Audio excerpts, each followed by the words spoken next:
Extracting World of Warcraft skills in American comics. This video is purely for entertainment and does not infringe on copyrights or laws. The rights to the novel and image belong to the original author. We do not claim ownership. Don't like waiting and want to listen to this fanfic in full now? Subscribe to our Patreon, where you'll find the best fanfics. Chapter 51. Mei, I owe you first. On the highway, a car came quickly and stopped. A woman with burgundy hair and smoky makeup got out. Danny. The woman hurriedly ran to Danny, who was lying on the ground. When she got close, she picked up Danny and called out with a worried look. Ghost Rider heard the woman's voice and his body shook. After a moment, he returned to his Johnny's appearance. Walking to Danny's side, Johnny squatted down and looked at Danny in the woman's arms. Angel, Morrow said that Ghost Rider is a crazy angel. I feel it. Johnny smiled and looked at the woman and stretched out his skull hand with light blue flames. The woman looked a little panicked and looked at Johnny warily. This guy probably just hurt his head and became a lunatic. My son is dead and you are still shouting for an angel. Can an angel save my son? Then she decisively avoided this crazy guy. She turned to Mei Gan and the others and cried, "Sir, can you save my son? Please save my son, please." The woman knelt on the ground and kept begging. "Ma'am, don't worry, I know some battlefield first aid. Let me see." Steve was indeed the most upright guy. He ran up and said when he heard the woman's plea. After that, he knelt on one knee and performed what he called battlefield first aid on Danny. After a moment, he stopped his hand and shook his head with a sad look. "Ma'am, your son." Just halfway through the words, Steve seemed to have thought of something, turned around and said to Mei Gan, who was watching the show, "Mei, I know you can save people. Save him. He is still a child." Mei Gan was confused. "Johnny was going to save your son and you interrupted him. Didn't you see Johnny's face full of grievance? Why are you looking for me? Do you want me to use a holy light to send him and Mephisto to reunite? This child is the son of the devil. Steve, he can save him. Don't stand in his way." Mei Gan pointed at Johnny, who looked aggrieved and said, "Wait here." Steve had a question mark on his face, but he still moved aside. "Thank you, Mei." Johnny thanked Mei Gan first. Johnny then put his hand with the flames close to Danny's face, and the flames penetrated into Danny's body. After a few breaths, Danny's face became ruddy, his body trembled, and then he opened his eyes. The woman looked at Johnny with surprise, then lowered her head and looked at Danny gently, stroking Danny's cheek with her right hand. Danny looked at Johnny and asked calmly, "Did we win?" Johnny showed a weird smile and replied, "I would say yes." The woman and Danny both showed a look of heavy burden when they heard the words. The show is over. Let's go. Let's go." Mei Gan yawned and said to Steve and Tony. Johnny, who had just stood up, heard the words and his face turned black. "So the fight I just had was just acting in your eyes. Are you polite? I want to ask, are you polite? If I can't beat you?" Johnny looked at Mei Gan with resentment. "Johnny, don't look at me like that. Didn't you say you don't need my help?" Being stared at by a big man with such eyes, Mei Gan shuddered and said to Johnny, "Mei, you asked for 500,000 yuan. I'm not the hot-tempered Johnny now. I've used up all my money in the past few years." Walking in front of Mei Gan, Johnny spread his hands and said, "Johnny, I'm very happy to meet you this time. Finally, a friend who won't destroy my things has appeared." Mei Gan's words confused Johnny. "What friend who destroys your things?" JPG wait here. "Nothing. You don't need to understand." Mei Gan patted Johnny's shoulder and said. Mei Gan found that he liked to pat the shoulders of these guys who were taller than him, who told him that he was only 1.75 meters tall. "Although I'm not as tall as you, I'm stronger than you. I can pat your shoulders if I want to." "Okay, you are traveling." Johnny pointed to the 3 luxury RVs and asked. "Of course, let me introduce you. This is Tony Stark. You should know him, the most famous playboy in the United States. And this is Steve Rogers." "Yes, the Steve you are thinking of." Mei Gan clapped his hands and introduced Johnny. "Hello, my name is Johnny Breeze, Mr. Stark. Captain, you are still my idol. When I was a child."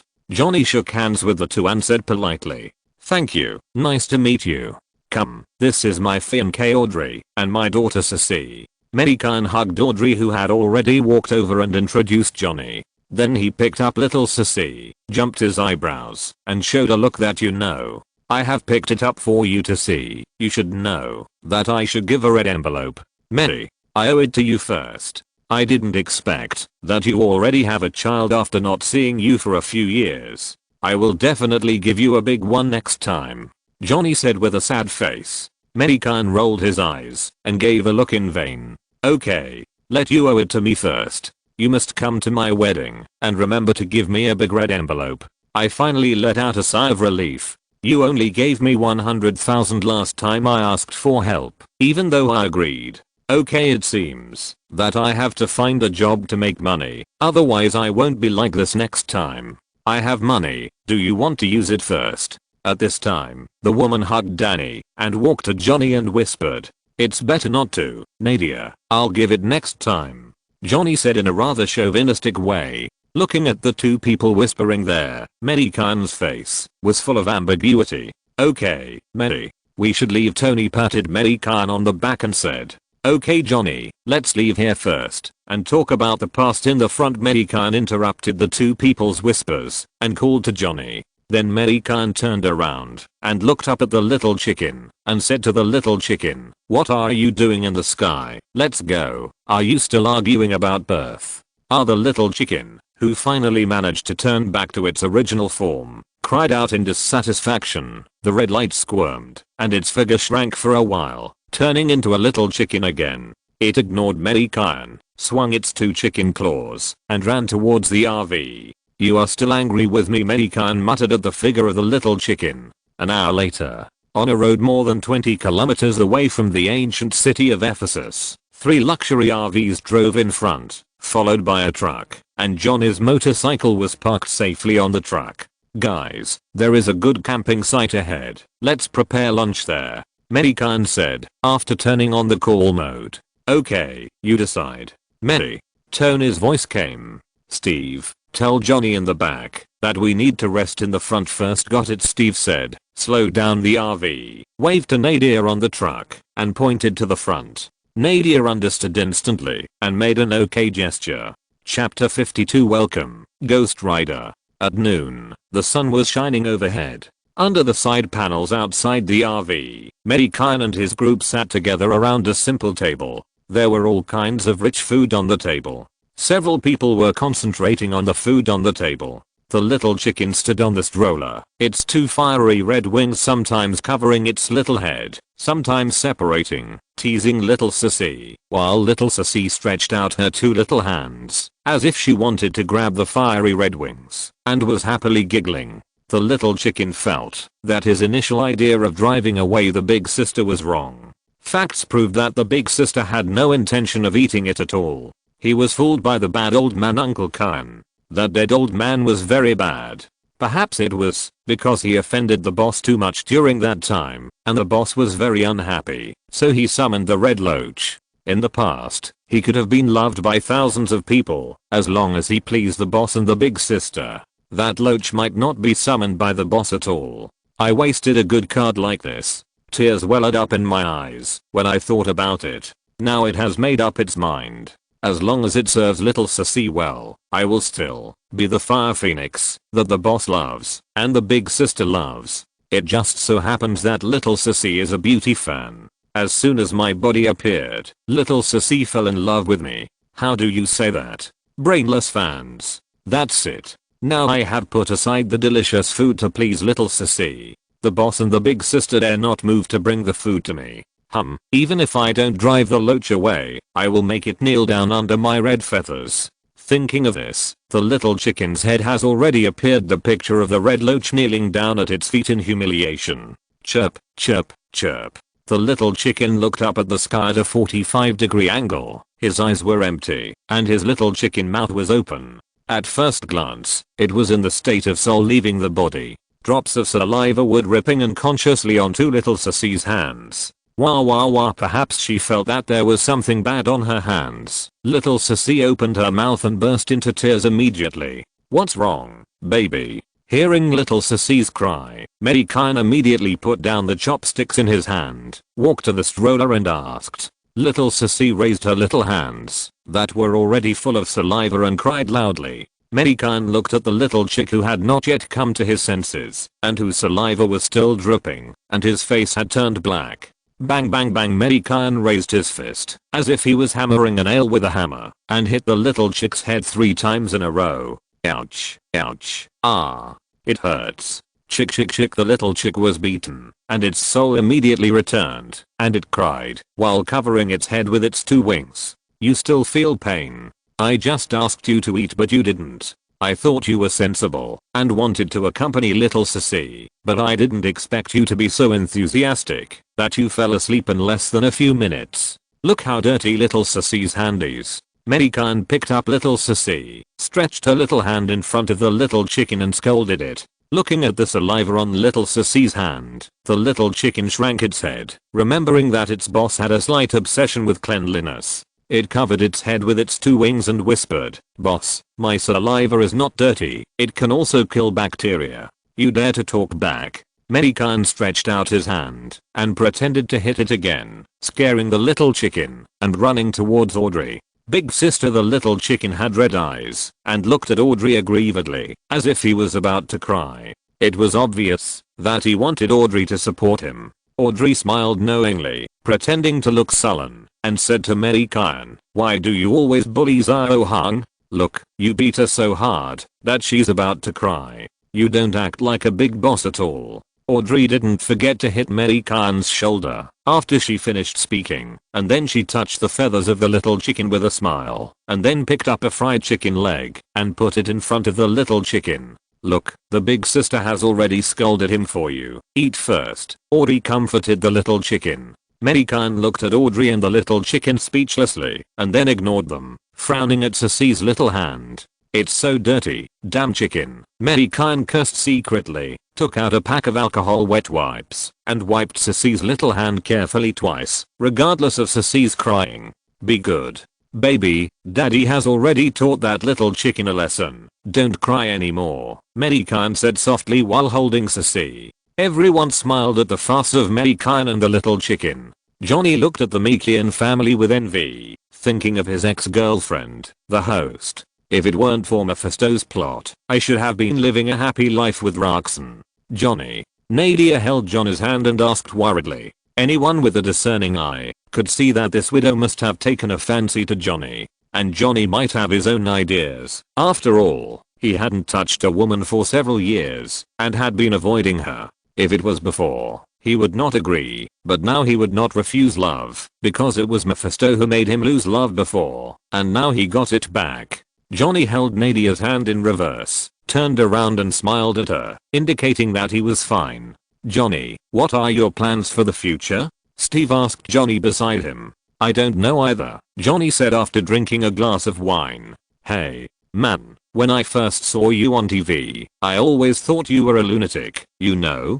Tony said to Johnny. "Many people think so," Johnny replied with a smile. "Would you like to go to America and live on our street? There are many different people there." Steve patted Johnny's shoulder and said. Johnny looked at Nadia and Danny, and seeing that they had no objection, he tried to ask, "Is it okay?" "Of course, there are many empty houses there now. You can buy one, or rent one." Steve shrugged. "Okay, welcome, Ghost Rider." Steve stretched out his hand. "Thank you." The two shook hands. "Hey, aren't you going to ask me?" Mei Gan saw Steve dragging another troublemaker over and said loudly, "You won't have any objection, right?" Steve smiled and looked at Mei Gan. "Can I still say no now?" Mei Gan rolled his eyes. At this moment, the sky suddenly darkened. Dark clouds pressed down, as if a heavy rainstorm was about to come. "Is it going to rain?" "The weather forecast in Turkey is really inaccurate. Let's pack up first." Tony clapped his hands and said to everyone. Everyone quickly packed up their things. But Mei Gan frowned at the sky. This dark cloud was abnormal, but there was no trace of lightning. The dark clouds gathered in front of everyone, and a vortex quickly appeared. A dark hole appeared in front of everyone, and a trace of disgusting breath floated out of the hole. "That's hell." Johnny held the plate in his hand and stared at the black hole. He smelled the breath of hell. Chapter 53, God's Descent to Earth. Himalayas. Kamataj. Ancient One, who was meditating, opened his eyes and turned to look in the direction of the outskirts of Ephesus. With Mei here, I, the Supreme Sorcerer, can take a rest. Poor Mephisto, what a miserable hellplane. Mei's temper is much worse than mine. Ancient One smiled and shook his head slightly, then closed his eyes again. However, Ancient One opened his eyes again and looked at a place. Dormammu, it's not time for you to come out yet. What kind of deal did these two guys who don't get along with each other reach? Ancient One frowned and muttered to himself. With a wave of his hand, a circle of fire appeared. Ancient One touched the time gem on his chest and walked into the circle of fire. Asgard. On the throne. Odin sat on the throne holding the Spear of Eternity. His only remaining left eye looked across space at the earth. Mephisto. Projecting a phantom body can only capture a soul at most. This is not my era anymore. Thor, you should grow up earlier. Odin looked into the distance, as if he saw Thor fighting, and muttered to himself. Outside the ancient city of Ephesus, the sky was full of darkness. The dark clouds were pressing down little by little. A red light and shadow shot out from the dark hole, and an illusory figure of more than 10 meters appeared in the air. The illusory figure was all red, with two horns on its head and two shining eyes staring straight at everyone. Mephisto, how dare you step into the earth? Johnny put down the plate in his hand and said after walking forward a few steps. This is not his real body, but an illusory body. Mei Gan walked to Johnny's side and said. Mei Gan said to Johnny, turned around and waved to Austria, saying, dear, hold the little guy in pods and go away, little chicken, protect them well. At this time, Tony had also walked out of the RV wearing the Mark armor, and Steve also took out the big knife he bought from Mei Gan. The two looked at Mephisto's phantom gathering in the air with serious expressions. Today may not end peacefully. Hey, you two, don't be so serious, I can beat this rotten sweet potato in one go. Mei Gan looked at the two people who were ready for battle. How much do these two guys distrust me? Johnny, you betrayed me. I want to take back my hellfire, and then put your soul in the hellfire to burn forever and ever. Mephisto stared at Johnny with two shining eyes and said, go back to hell, Mephisto, this is not the place you should come to, don't think about taking the hellfire away. Johnny pulled out the chain, walked forward a few steps, looked at Mephisto and replied, ha ha ha, he was led away by Dormammu, I only need a little time to take you away, you can't escape. Johnny Mephisto stretched out his red giant hand and was about to grab Johnny. Johnny clenched the chain in his hand and was about to transform into Ghost Rider. However, Mei Gan reached out to stop him. I was the one who killed the so-called demons. You should leave his father to me. You guys step back. Mei Gan said to Johnny and Tony, looking at the giant hand that was grabbing this side. Thank you, Mei. But I don't have money. I owe it to you first. Johnny heard this, with a happy look on his face, and made a little joke to Mei Gan, and then pulled Tony and Steve back. Johnny knew best how powerful Mei Gan was. The black-hearted demon who claimed to be stronger than his father was abused by Mei Gan without any ability to fight back, even after he got the Saint Venganza contract. The strange thing is that Mephisto did not appear that time. I don't know where he ran to, otherwise he would have been easily dealt with by Mei Gan that time. And, you want to stop my great hell demon, ha ha ha ha. Mephisto saw that a human wanted to fight against him, and he just felt that this was the funniest joke. You think you are the only one who can become big? Mei Gan looked at Mephisto in the air with contempt, and then lowered his head and whispered. Gods descended from the sky. As soon as the words fell, boom, a golden beam of light tore through the darkness, and fell from the sky, landing on Mei Gan's body. The golden light was boiling, constantly rotating where Mei Gan stood, and gathering in the air. Bang, the golden light scattered. A great tall figure appeared in the original place. Oh my god, Tony and others who retreated to the side of Audrey and others were staring at this huge figure with their mouths wide open. Mephisto can actually become so big, even bigger than Banner. Is this guy still a human? Tony muttered. I began to feel sad for Mephisto.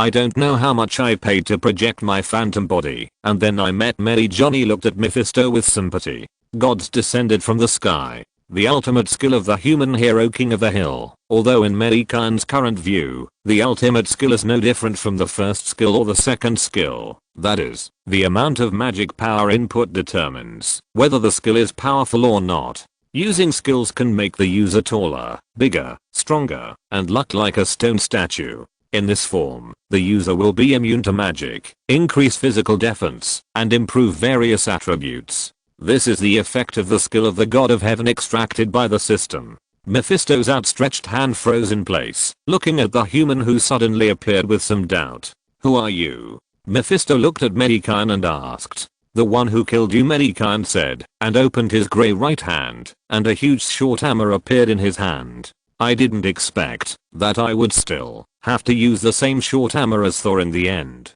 Who told me to use this short hammer for the next skill?" Mei Gan held the hammer handle tightly, and in an instant, lightning was happily jumping and flashing in Mei Gan's hand. "Time is running out. I paid such a big price to let Dormammu hold the Ancient One. I have to speed up and must drag this traitor into hell," Mephisto said to himself. The right hand that was frozen there stretched forward again, but this time the target was Mei Gan's neck. Mephisto knew that if he didn't deal with this grey white guy, he wouldn't be able to touch the traitor. As Mephisto's right hand stretched out, the power of hell surged around his right hand. His fingers formed into claws and fiercely grabbed Mei Gan's neck. The nails flashing with cold light seemed to tear the space, cutting through the air and grabbing Mei Gan. Storm hammer Mei Gan threw the short hammer flashing with lightning fiercely. The short hammer drew an arc in the air. In the air, as the short hammer passed, small tornadoes appeared out of thin air, and the short hammer hit Mephisto's illusion like lightning. No looking at the short hammer that was hitting him, Mephisto had no time to retract his right hand, and could only let out a shrill scream. Just a little bit, to touch Mei Gan's neck. But everything was useless. Boom, the storm hammer passed through Mephisto's figure with dense and thick lightning. Bang.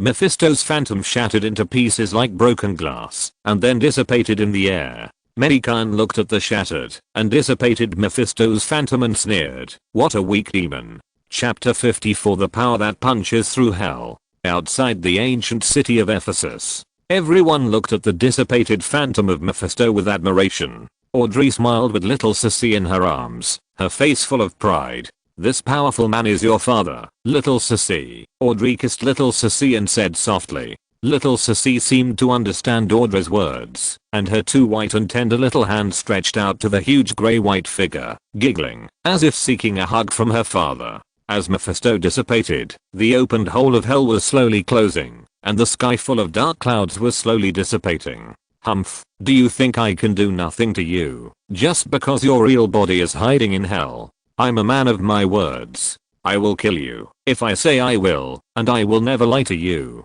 Mei Gan said harshly, and slowly closed his right hand. Bang, the short-handled hammer that had just passed through Mephisto suddenly disappeared from the spot and appeared in Mei Gan's hand in an instant, just caught by Mei Gan's closed right hand. Storm hammer Mei Gan raised his right hand, and the sky was filled with violent lightning and small tornadoes, as if the end of the world had come. If Thor saw this scene, he would probably be ashamed. This guy is the god of thunder.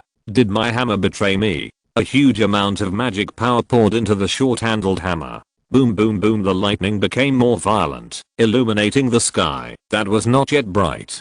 "Go!" Mei Gan shouted, and threw the hammer fiercely. The short-handled hammer carried thick lightning, and quickly approached the hell passage that had closed to the size of a fist. Bang, the passage that had just closed was smashed open again by the short-handled hammer, and the space was scattered like broken glass with a crash. But the hammer rushed directly into the passage without slowing down, and disappeared from everyone's sight. The plane of hell, the domain ruled by Mephisto. Mephisto, who was full of anger and had nowhere to vent, was throwing the items in front of him.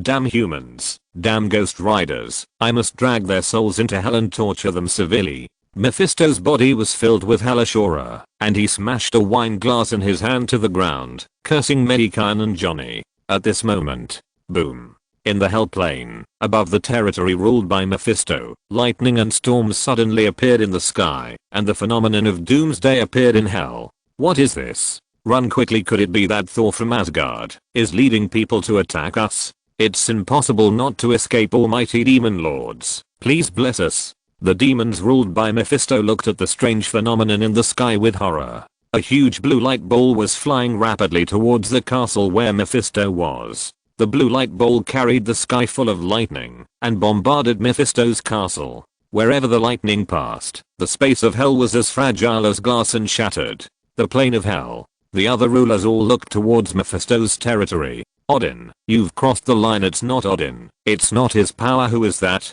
Mephisto just projected to the human world. That guy provoked him. How can there be other powerful guys besides the Ancient One in the human world? We need to ask someone to find out. Investigate immediately. Mephisto is finished. Dark Plane. Dormammu, who had just come back from a heart-to-heart talk with the Ancient One, looked towards the direction of hell in horror, muttering, "This Mephisto has offended someone in the human world. Is it Odin?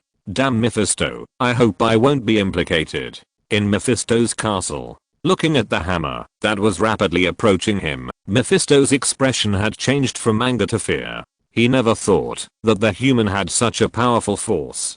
Damn it, no. The short-handled hammer finally fell down. Carrying the power of thunder and storm, it passed through Mephisto's castle and then went straight through Mephisto's body. In an instant, Mephisto's entire domain was surrounded by thunder and lightning, making it impossible to see anything inside. Bang boom.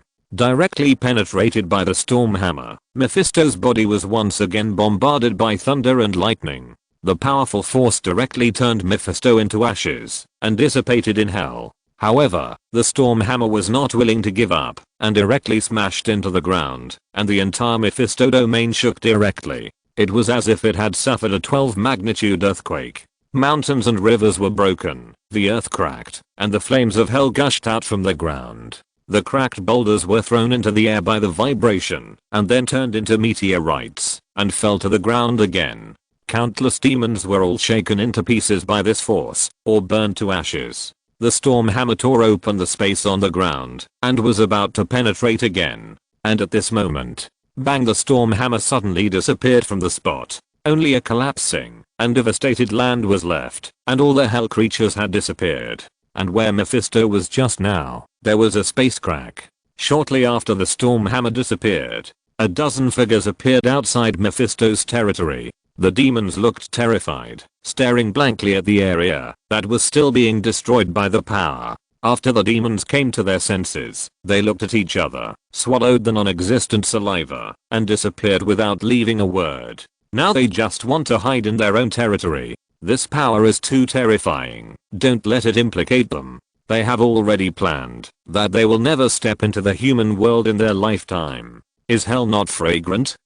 Hell is not very fragrant. Earth. Outside the ancient city of Ephesus, Mei Gan retracted the short-handled hammer, dispersed the gods descending to the earth, and his body returned to its original state. The dark clouds in the sky have quietly disappeared, and the sun has returned to the earth, shining warmly on everyone. Looking at Mei Gan, who has returned to normal size, everyone hurried forward. Little Sissy couldn't wait to reach out to Mei Gan, wanting Mei Gan to hug her. Otherwise, how can we say that a daughter is a father's little cotton padded jacket? Mei Gan smiled and hugged little Sissy, kissed the little girl's face, and hoped that she would not grow up to be a black-hearted cotton like Odin's daughter.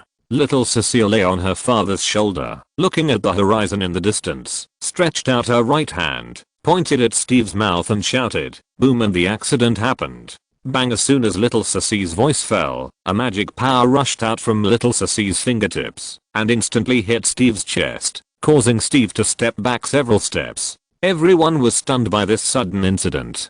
Linda ran to Steve worriedly. "I'm fine." Steve touched the clothes that had been rotten into a hole and looked at little Sissy on Mei Gan's shoulder in shock. "Oh my god, little Sissy." Potts covered his mouth and pointed at little Sissy and shouted. Mei Gan had already carried little Sissy horizontally in front of him and looked at her body carefully. A stream of spiritual power probed into little Sissy's body, searching carefully for something. Audrey, on the side, covered her mouth with her hands, afraid of disturbing Mei Gan's examination, and looked at little Sissy with worry in her beautiful eyes. If you're listening to this novel on a channel other than Fanfic World, it means they downloaded and uploaded it without effort. We cordially invite you to visit our channel, Mundo Fanfic Novelos. There you'll find the original version of this story and you can explore many other novels of various genres. We're waiting for you to immerse yourself in a world of incredible novels. Chapter 55, The Magic of Little S.H.I.E.L.D. The sun sets. A beautiful red glow appears in the sky. In the campground, everyone is surrounding Mei Gan and Little S.H.I.E.L.D, looking at Little S.H.I.E.L.D in Mei Gan's arms with concern. Little S.H.I.E.L.D doesn't understand why these adults are surrounding her and her father, but she still giggles happily. After checking Little S.H.I.E.L.D's body, Mei Gan raised his head and touched Little S.H.I.E.L.D's face. It's okay, don't worry, everyone. Little S.H.I.E.L.D has a magic seed in her body, which is inherited from me, Mei Gan said to everyone. Will it have any effect on Little S.H.I.E.L.D? Audrey was about to speak, but was interrupted by Tony. It seems that Tony really likes this goddaughter. No, the magic seed will continue to release magic power, making her body better. In just a few years, she will probably be able to beat you now, Tony, Mei Gan explained. After speaking, he raised an eyebrow at Tony. Wait, even Little S.H.I.E.L.D can beat me. This is impossible. Genius. Tony will continue to upgrade his mark armor when he returns. In the future, he will let Little S.H.I.E.L.D worship him as her godfather. Tony touched his mustache and said, what's the good of just fighting and killing all day long? Don't lead Little S.H.I.E.L.D astray. Potts patted Tony on the shoulder and scolded with a smile. Hearing Mei Gan say that Little S.H.I.E.L.D was fine, everyone relaxed. Little S.H.I.E.L.D's magic attack is also very powerful now. Steve smiled and touched the chest that had just been hit. Fortunately, Little S.H.I.E.L.D hit Captain Steve. If it was someone else, the consequences might not be like this. Johnny frowned and said, that's right, she can't control the magic power of her body now, so we still have to seal her to prevent Little S.H.I.E.L.D from hurting others. Mei Gan continued. Wow. Little S.H.I.E.L.D seemed to understand what the adults said. A pair of pink feet were kicking in Mei Gan's arms, and two little hands were also grabbing Mei Gan's clothes. Looking at her father with an aggrieved expression, Mei Gan patted the little guy on the back and said softly, baby, when you grow up, Dad will return the magic power to you, and Dad will also teach you how to use magic. Now, Dad will lock them up first. Then Mei Gan pointed a finger at S.H.I.E.L.D's forehead, and the finger glowed slightly and merged into S.H.I.E.L.D's body. After a moment, Mei Gan put down his finger and smiled at Audrey, who was worried, and signaled her not to worry. Okay, it's done. When our little S.H.I.E.L.D grows up, she will be a powerful magician and will be able to protect her mother in the future. Mei Gan gestured to everyone and then said softly to S.H.I.E.L.D. Hehe. S.H.I.E.L.D laughed happily. Mei Gan kissed S.H.I.E.L.D's cheek, handed the little guy to Audrey, who was worried, and patted her arm. We have to leave quickly, otherwise someone will come to check the situation here later, Tony said to everyone when he saw that there was nothing to do. Okay, let's find another camping site first, Mei Gan replied to Tony. Not long after, 4 cars drove onto the road and headed towards the ancient city of Ephesus. Mei, is S.H.I.E.L.D really okay? Audrey was still a little worried. She sat down on the sofa in the RV holding little S.H.I.E.L.D and asked Mei Gan. Don't worry, dear, don't you still believe me? The magic seed will only benefit her and not harm her. With the existence of magic, little S.H.I.E.L.D will not get sick, and even if she is injured, she will recover quickly. Mei Gan drove the car and replied to Audrey with a smile. That's good, Audrey exhaled. Then she looked at little S.H.I.E.L.D in her arms again, and then seemed to think of something, and asked Mei Gan, Mei, can all your descendants inherit your magic? It's possible. I'm not sure. After all, I'm not studying genetics, Mei Gan said, after thinking for a while. Or, let's have another child. It's better to be a boy, so that he can grow up to be as strong as his father. Audrey tilted her head and said, what are you thinking? Little S.H.I.E.L.D was only born a few months ago, how can we have one? Mei Gan rolled his eyes. Audrey came to Mei Gan's side with little S.H.I.E.L.D in her arms, pouted her sexy lips, and said to Mei Gan, Mei, you haven't touched me since little S.H.I.E.L.D was born, do you hate me? That aggrieved expression, if Mei Gan said a wrong word, raindrops might fall. Mei Gan took a look and didn't dare to look again, fearing an accident. He was driving. This girl has become more and more charming since she gave birth to little Sissy, and Mei Gan couldn't resist many times, but thinking that she had just given birth to a child, if something happened to her, it would be bad for her health, so he held back. Who knew that this girl would tease Mei Gan from time to time, making Mei Gan say that he couldn't stand it. He wanted to run to Oyufina many times. Fortunately, he has great self-control. Honey, what are you thinking about? There is no such thing. Didn't you just give birth to little Sissy? You can't do that in a few months, right? Don't think about it. Mei Gan explained. Mei, you are so nice to me, but it has been several months. Otherwise, I will use the position you always want tonight. Audrey licked her lips and said teasingly. Ahem. Audrey, sit on the sofa immediately. I'm driving. I will deal with you later. Mei Gan couldn't stand it after hearing that. The so-called position appeared in his mind from time to time, and then Mei Gan said to Audrey viciously. Audrey laughed and ran away. I will deal with you tonight. You dare to tease this mage like this? Mei Gan thought viciously. After driving Audrey away, Mei Gan suppressed the images that flashed from time to time and concentrated on driving the car, otherwise he would shed tears.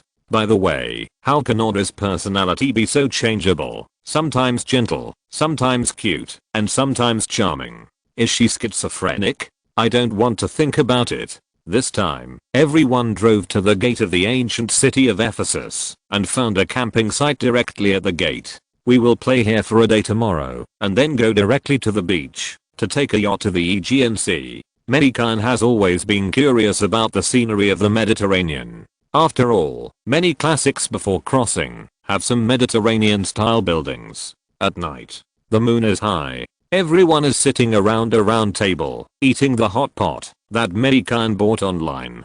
Before setting off, Mei Gan bought several packets of hot pot base. This is the last packet. I have eaten hot pot several times along the way. This novel dining method has been unanimously recognized by everyone. Originally, this packet of hot pot base was to be used on the boat. After all, there are many seafood on the boat. But Tony was greedy, so he asked Mei Gan to cook it tonight. This guy said that, if he wanted to eat it at sea, he would ask someone to go to China to buy a few boxes of hot pot base and send it over. Rich people are so willful. The newly joined Johnny felt that it was better for a poor bee like him to go to bed. Looking at Nadia, who had already removed her smoky makeup, Johnny wondered if he should go back to find a circus and join the industry again. With his previous fame, it should be easy to make some money. Chapter 56, Hodgepodge. Half a month later, at the port of the Big Apple, Tony's Iron Man yacht was slowly approaching the dock.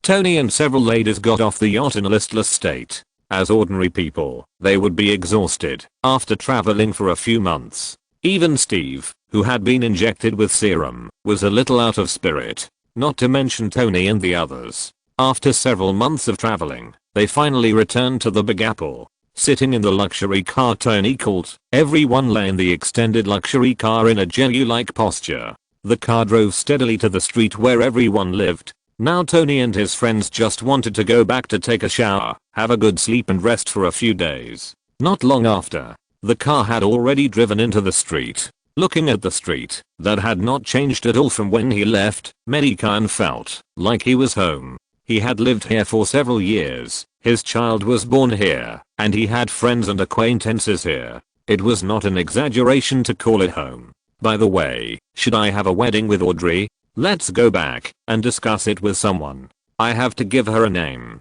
Although I didn't urge her, the child is already born. If I don't get married, I'll be a real gangster. I'm not a scumbag. Mei Gan thought to himself as he looked at Audrey, who was sleeping soundly on his shoulder. After waking up everyone who was dozing off, Mei Gan first got out of the car with little Sissy in his arms. Mei, you're finally back. Mei Gan and his friends had just gotten out of the car when they heard Peter's voice that seemed to be crying. Mei Gan turned around and looked. Peter was standing at the door of the physiotherapy clinic, with his hand stretched forward, half squatting there, obviously doing a horse stance. Stand up straight, raise your head, it's not time yet, don't try to be lazy. Peter, who had just said a few words, was whipped on the back by Uncle Kyan, who was walking out of the physiotherapy clinic. "Ah, master, it hurts." Peter looked at Mei Gan aggrievedly. "Uncle Kyan, what are you doing?" Mei Gan looked at the two of them in surprise. "What? Are you asking what good things this brat has done?" Uncle Kyan said with a bit of anger in his tone. "Peter, what bad things did you do to make Uncle Kyan so angry?" Mei Gan walked up to him and asked curiously while holding little Sissy. Peter seemed to want to say something, then turned his head to look at Uncle Kyan and lowered his head with some guilt. "HMPH, ignore this kid. Where's little Nyanksu? Come here and give grandpa a hug." Uncle Kyan snorted coldly, then smiled and walked to Mei Gan, and then held little Sissy in his arms. Little Sissy's Chinese name is Mei Nyanksu, and only Uncle Kyan and Kato know how to call her. Mei Gan only calls her by her Chinese name when speaking Mandarin. After all, when speaking English, he talks to these foreigners, so he doesn't use the Chinese name. He always has to take Audrey's feelings into consideration, and the Chinese name is used on the documents, so Sissy is just used as a nickname. "Mei, you're back." "Ah, little Sissy, I missed you so much." At this time, Evely came out of the store holding Kato's hand and called to Mei Gan, then looked around for something. When she saw little Sissy in Uncle Kyan's arms, she let go of Kato's hand and ran to little Sissy. "Little Sissy, long time no see," Evely said with a smile, touching little Sissy's head. The little girl grabbed Uncle Kyan's beard with her hands and giggled. The little girl is so popular. She is the darling of this street, although only Mei Gan and others are left on this street. Mei Gan looked at the two people who had just held hands, with an ambiguous smile on his face, looking at Kato, and raising his eyebrows at him. Kato blushed, scratched his head with his hand, then pretended to cough a few times, and called to Mei Gan, "Ahem. That, brother Kyan, you're back. You kid, not bad. Just got it. Did you get on base?" Mei Gan walked up and patted Kato on the shoulder and asked, "Not yet. Brother Kyan, stop teasing me. I'll go make you a cup of coffee." Kato ran back to the physical therapy center with a red face. This kid.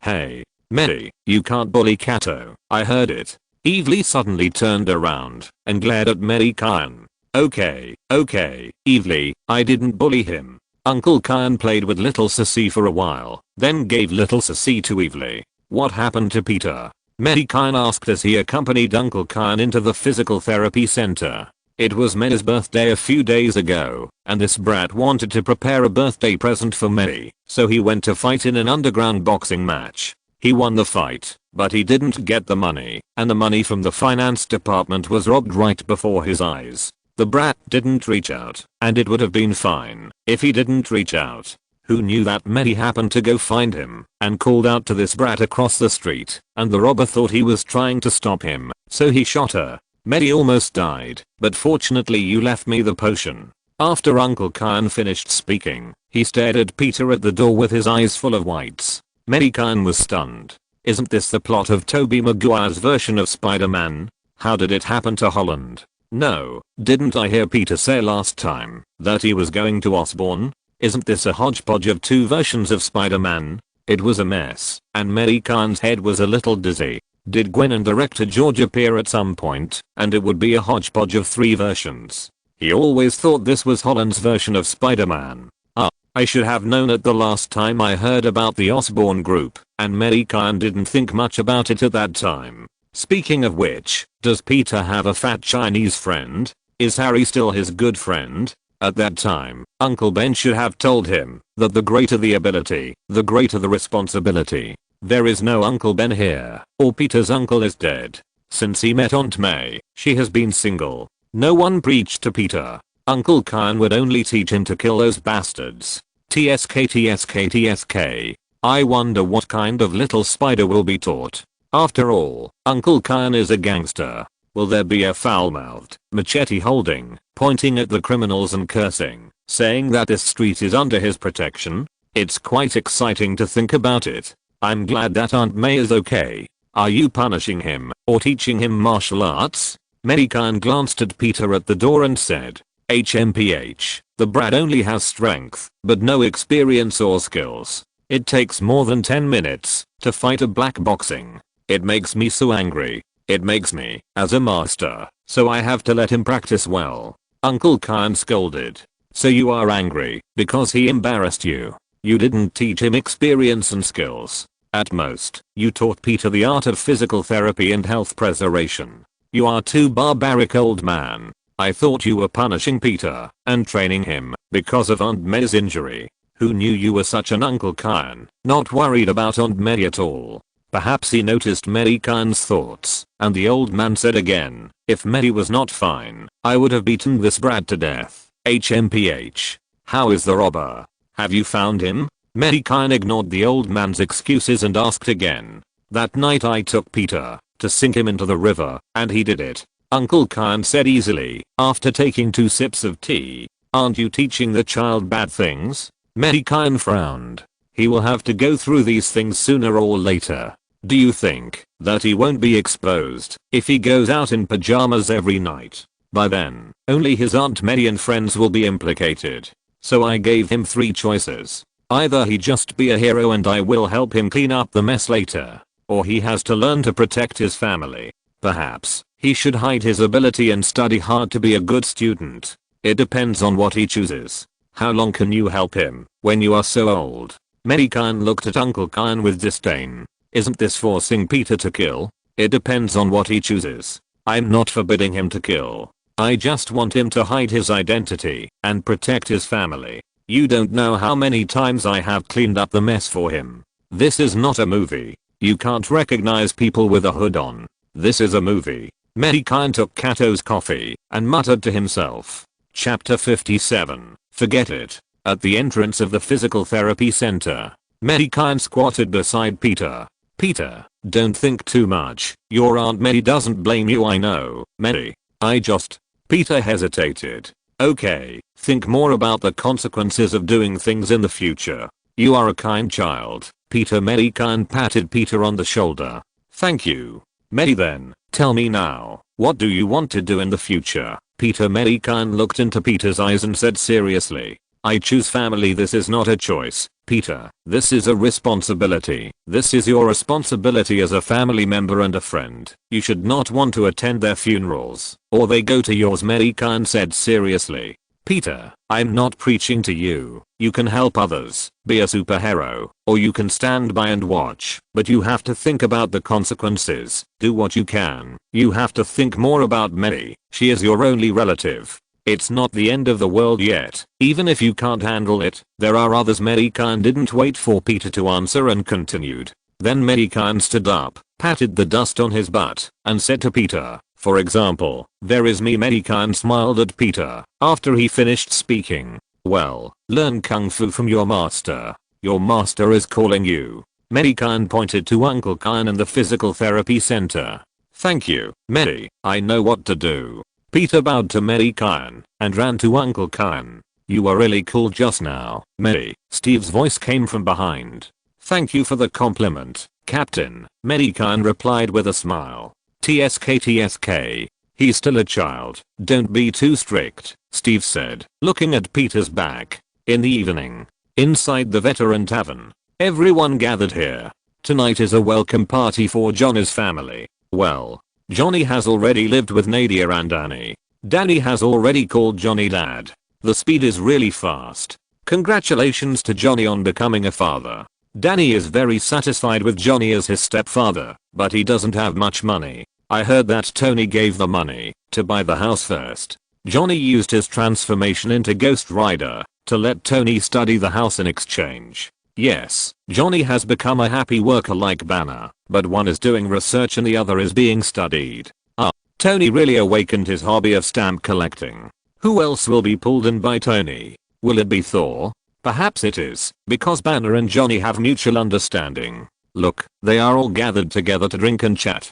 Seeing that the two are chatting so enthusiastically, I don't know what they are talking about. Banner and Johnny are sitting at a table with no one else, chatting and laughing. It is true that birds of a feather flock together.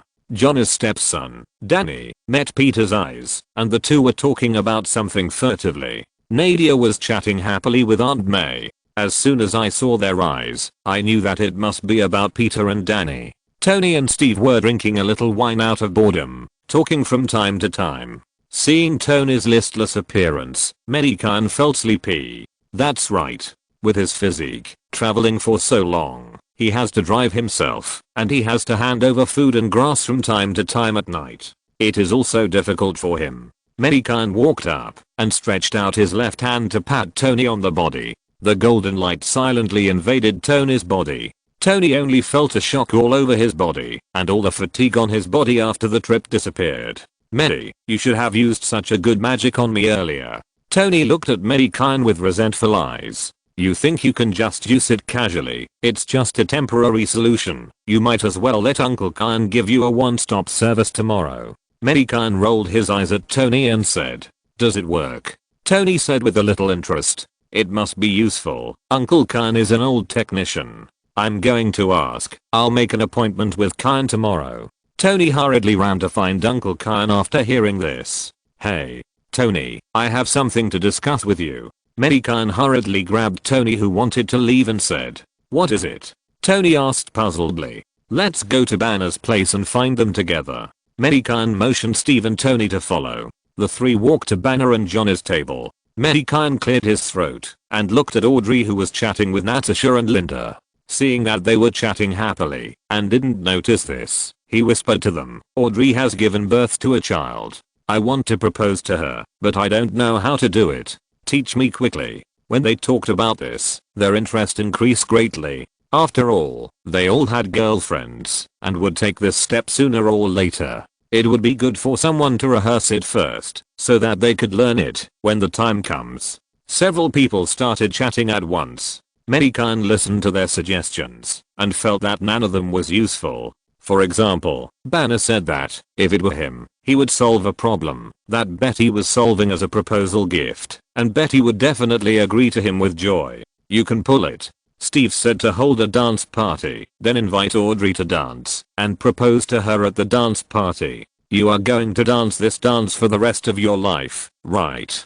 Tony said to buy a shopping mall, and then buy all the advertising space in New York, and broadcast his proposal speech for a day. Capitalists, don't talk. Johnny said. Just stop talking, you uneducated person. These people are all unmarried. It's better not to ask them for advice. Maybe it's better to ask Uncle Gan. Mei Gan thought about it and pulled Uncle Gan over to ask Uncle Gan's opinion. What's there to say? At the beginning, I took my group of brothers to my wife and asked her if she would marry me. She agreed. How simple it is, Uncle Gan said speechlessly. Well, none of them is normal. Brother Gan, don't you know there is a company called Wedding Planning Company? At this time, Kato's voice came from behind Mei Gan and said to Mei Gan, yes, Gan, it's better to spend money to let the planning company do it than to ask these unreliable people for advice. Mei Gan slapped his thigh and said happily, but it seems that he has to pay, reluctantly. You are still smart, unlike these guys. Mei Gan looked at the people at the table with contempt. It turns out that you are not asking us. You know that you will ask us for advice, and you are still laughing at us. If it weren't for you, you had to roll you. Welcome to open until 2 o'clock in the early morning. The door. Tony, you go so early. Mei Gan watched this narcissistic guy in doubt that this guy was wearing a suit every day. Why is it so abnormal today? Mei, listen to Betty, that the house next to her sold it. The two pushed the baby car and walked forward for a while. Audrey pointed at a house and said, well, who is so brave, dare to come here to buy a house? Mei Gan said in surprise. Chapter 58 George's family moves in. In the morning, on the street, Mei Gan and his friend had not walked a few steps with the stroller when they saw two cars coming from the opposite direction, a family car followed by a truck. It seemed that the newcomers had arrived. The two cars stopped beside Mei Gan and his friend, and a middle-aged man got out of the car. The man was tall and had a serious expression.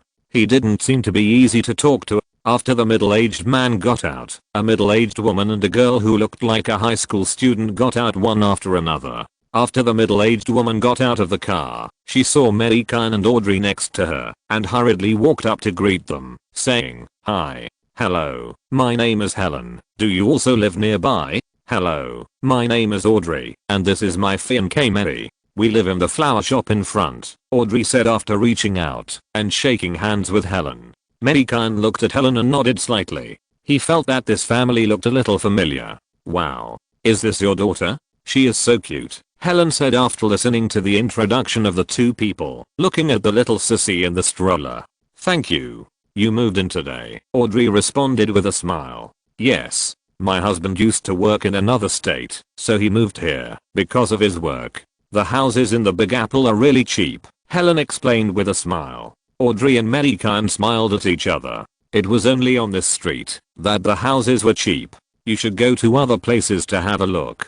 This little baby is so cute. Look, mommy, she seems to like me very much. She is smiling at me. At some point, Helen's daughter, the high school girl, came to the side of the few people and was bending over to tease little Sissy. Looking at little Sissy's smiling face, the high school girl looked up and said to Helen, "You are so charming, baby." Audrey, Mei, this is my daughter Gwen, who is in high school. Helen responded to her daughter and introduced to Mei Gan and the others. Hi. Hello. Gwen heard her mother's introduction, stood up straight, and greeted Mei Gan and the others. It can be seen that this girl has a cheerful personality. Mei Gan nodded to Gwen, but her expression was a little weird.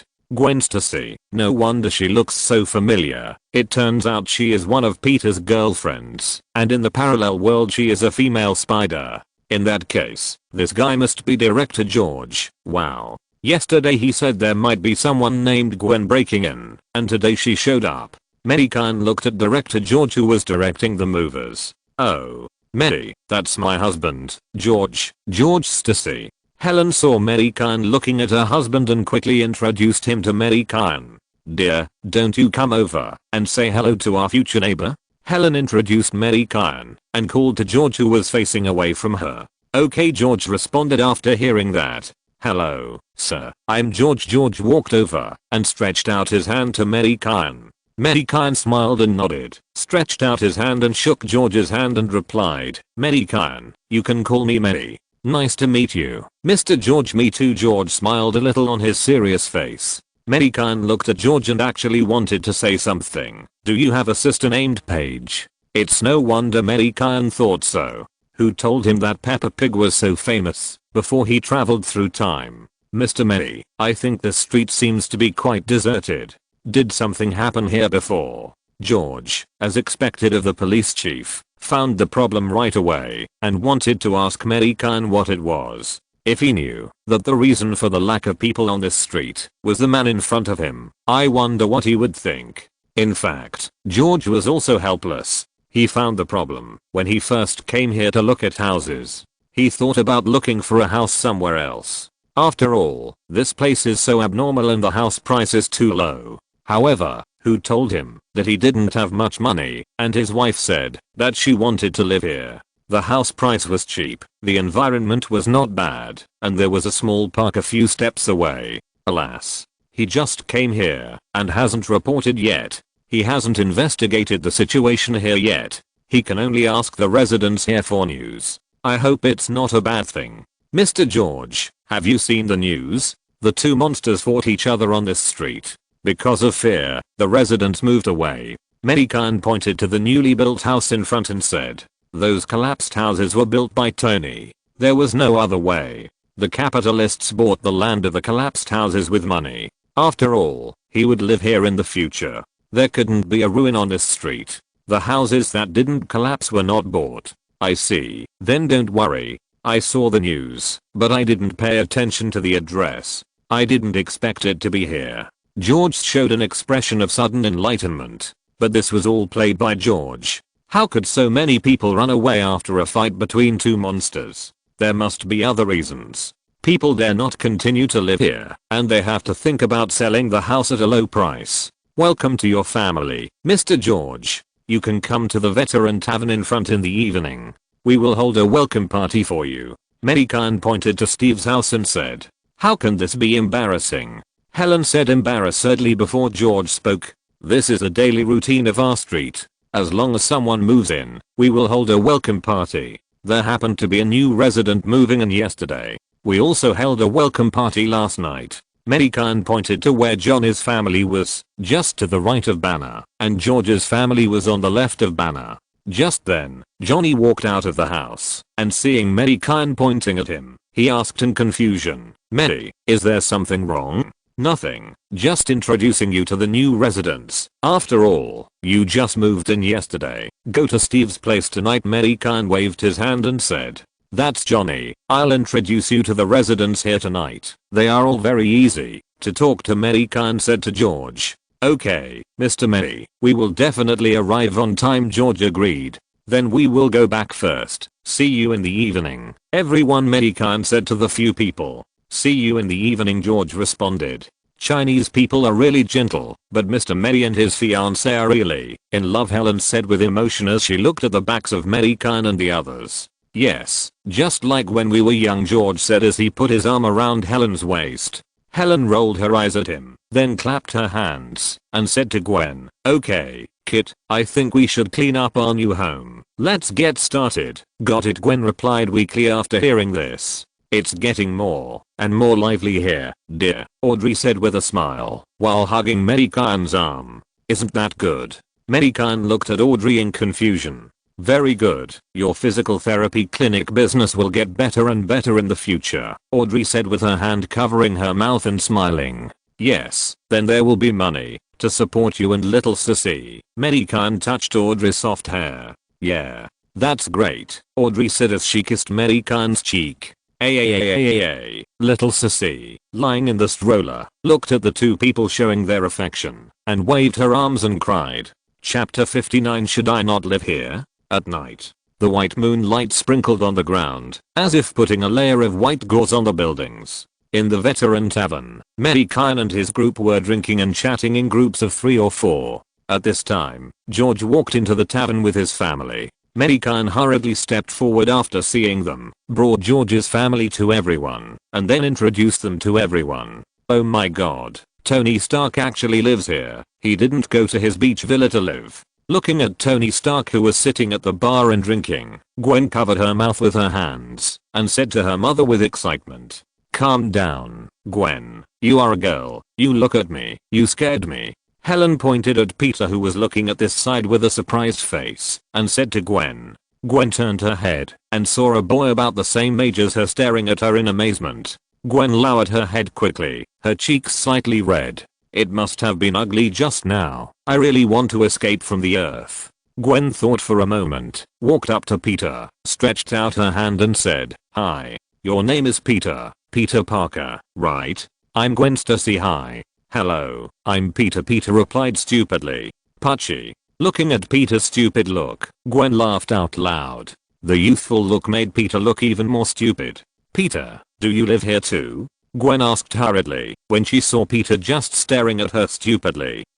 Yes, I live in the house next to Mr. Stark." Peter scratched his head and answered. "That was the house bought by Uncle Kyan. Now Uncle Kyan goes back there after closing the door at night, or goes to Jessica's place across the street. I don't know when Jessica has been living in harmony with Aunt May. He is worthy of being Uncle Kyan. It would be unreasonable if he is not the male protagonist." "Wow. Is Mr. Stark easy to talk to?" "I heard that he is not easy to talk to. I want to ask him for an autograph." Gwen glanced at Tony, who was drinking with Mei Gan and others, and asked Peter. "Of course, he's easy to talk to. I'll take you there." "Really? Thank you so much, Peter." "You're welcome," Peter said, and turned around and took Gwen to Tony, who was not far away. Mei Gan, who was drinking with George and other men, was very amused. These two guys should be a couple again. But you have to watch them carefully. Don't let Gwen and his father die. "Hi, Mr. Stark, this is Gwen. She wants your autograph." Peter walked to Tony's side and said naturally, "Oh, I didn't expect that. I have a beautiful girl fan. It's really an honor." "Hello, Gwen." Tony finished the wine in the glass, put down the glass in his hand, and stretched out his hand to shake Gwen's hand and said, "Hello, Mr. Stark. Don't be nervous, girl. I won't eat people. I'm very gentle. If you don't believe me, you can ask Peter." Tony patted Peter beside him and said, Mei Gan and Steve rolled their eyes when they heard this, and their faces showed a look of disbelief. Peter took Gwen, who had already got Tony's autograph, to Danny's direction, and said he wanted to introduce a friend to him. It stands to reason that Danny is younger than Peter and they shouldn't get along well, but who knew that they could play together since they met yesterday? Danny is probably more mature. Chief George, it seems that your daughter has made a new friend, Tony said, raising his glass to George.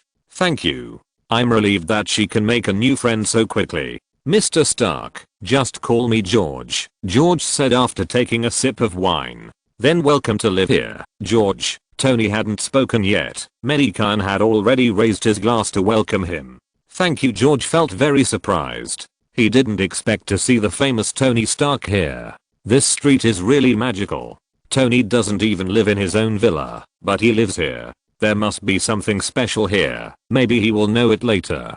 There is no need for later. Now he can feel that there is something special. Uncle Khan was seen walking into the tavern with Jessica and Aunt May, and Red Baby was sleeping soundly in Uncle Khan's arms, snoring from time to time. George looked at the special animal in Uncle Khan's arms. His eyes almost popped out. This couldn't be the dragon that appeared on TV. Gwen and Helen also looked at Red Baby with surprise. May. That's it. George pointed at Red Baby and asked in surprise. Don't be surprised, George, that's May's pet, a dragon called Red Baby. May also has a phoenix. It's at Audrey's place. It will come over in a while. Tony patted George on the shoulder and said, these things really exist in the world, don't worry, only here in May. You can't see it anywhere else. Mei Gan drank a little wine and didn't stop Tony's introduction. Anyway, he would know it sooner or later, and it didn't make any difference whether he knew it earlier or later. Before George and the others arrived, Tony had checked George thoroughly, and he knew more or less what kind of person George was. And even if George knew it and reported it, no one would care, as if the black salted eggs were just for eating dry rice. He can't even comfort Mei Gan now, and someone might disturb Mei Gan. If Mei Gan is upset, a big one might come, and the whole Big Apple will probably be buried with him. Gwen, it won't hurt anyone, will it? George looked at Gwen nervously as she picked up the Red Baby and turned to ask Mei Gan and others. Don't worry, George, the Red Baby is very obedient. As long as you are not an enemy, it won't hurt anyone. Steve, who was sitting next to him, patted George's shoulder and comforted him. This is really a magical animal. This is the safest place in the world. George, you are lucky to live here. With May and me, Tony, no one here can hurt the residents of this street.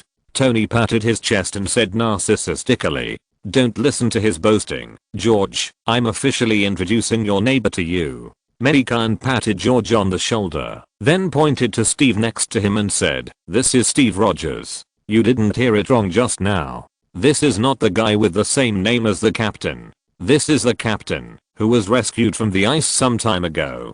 This is Bruce Banner, one of the two giants fighting on this street. This is the good one. The other has been killed. This is Johnny Breeze, a guy with hellfire, and also a good guy. As for me, I'm just an ordinary physiotherapy salon owner. If you feel unwell in the future, you can come to the physiotherapy salon for a one-stop service. George felt that his worldview was shattered. What kind of street did he live in? Captain, giant, Iron Man, a good guy who can use hellfire, and an ordinary physiotherapy salon owner. You may have misunderstanding of the word ordinary. The ordinary person has a dragon and a phoenix as pets. Should I not live here? Playboy also said that this is the safest place in the world. You are the most dangerous guys in the world. Mr. George, you can go back and think about it. If you don't want to live here, you can sell the house to Tony. He will charge you at the original price. If you want to live here, you can rest assured that we won't hurt anyone. Even if you don't trust us, you can trust the captain, right? Mei Gan said, while hugging Steve beside him. The weakest god will come soon, and Mei Gan still has to make it clear to George. After all, he will know everything he needs to know by then. Chapter 60 saved some money again. In a secret base of Hydra, Baron Strucker looked at the computer in front of him with a frown. Doctor, our people have suffered heavy losses. We must stay hidden. Even Alexander has sacrificed himself. Baron Strucker's words just fell, and a line of words quickly appeared on the computer screen. I'll show you a video. With this guy, the organization will definitely rise again. His body is stronger than Steve Rogers, who was injected with serum. The words on the screen disappeared, and then a video appeared. The video showed the scene of Mei Gan killing the Abomination, and then the screen turned and showed the scene of Mei Gan killing Mrs. Gao for the first time. He is still a magician. I searched the internet and found that magic can be practiced by oneself. You must get him. The video disappeared, and a line of words appeared on the screen again. I know what to do. I will keep an eye on his whereabouts. At night, in the Veterans Tavern, George was sitting with Steve, drinking a little wine, and talking about something. George had planned to move in here. After all, with this group of people here, this is really the safest place, in theory. What he didn't know was that this group of people were also troublemakers. As long as they were here, trouble would continue. But George trusted Steve very much. No matter who it was, as long as they were from the United States, as long as they knew him, they would trust their captain very much. They believed that the captain would not hurt them.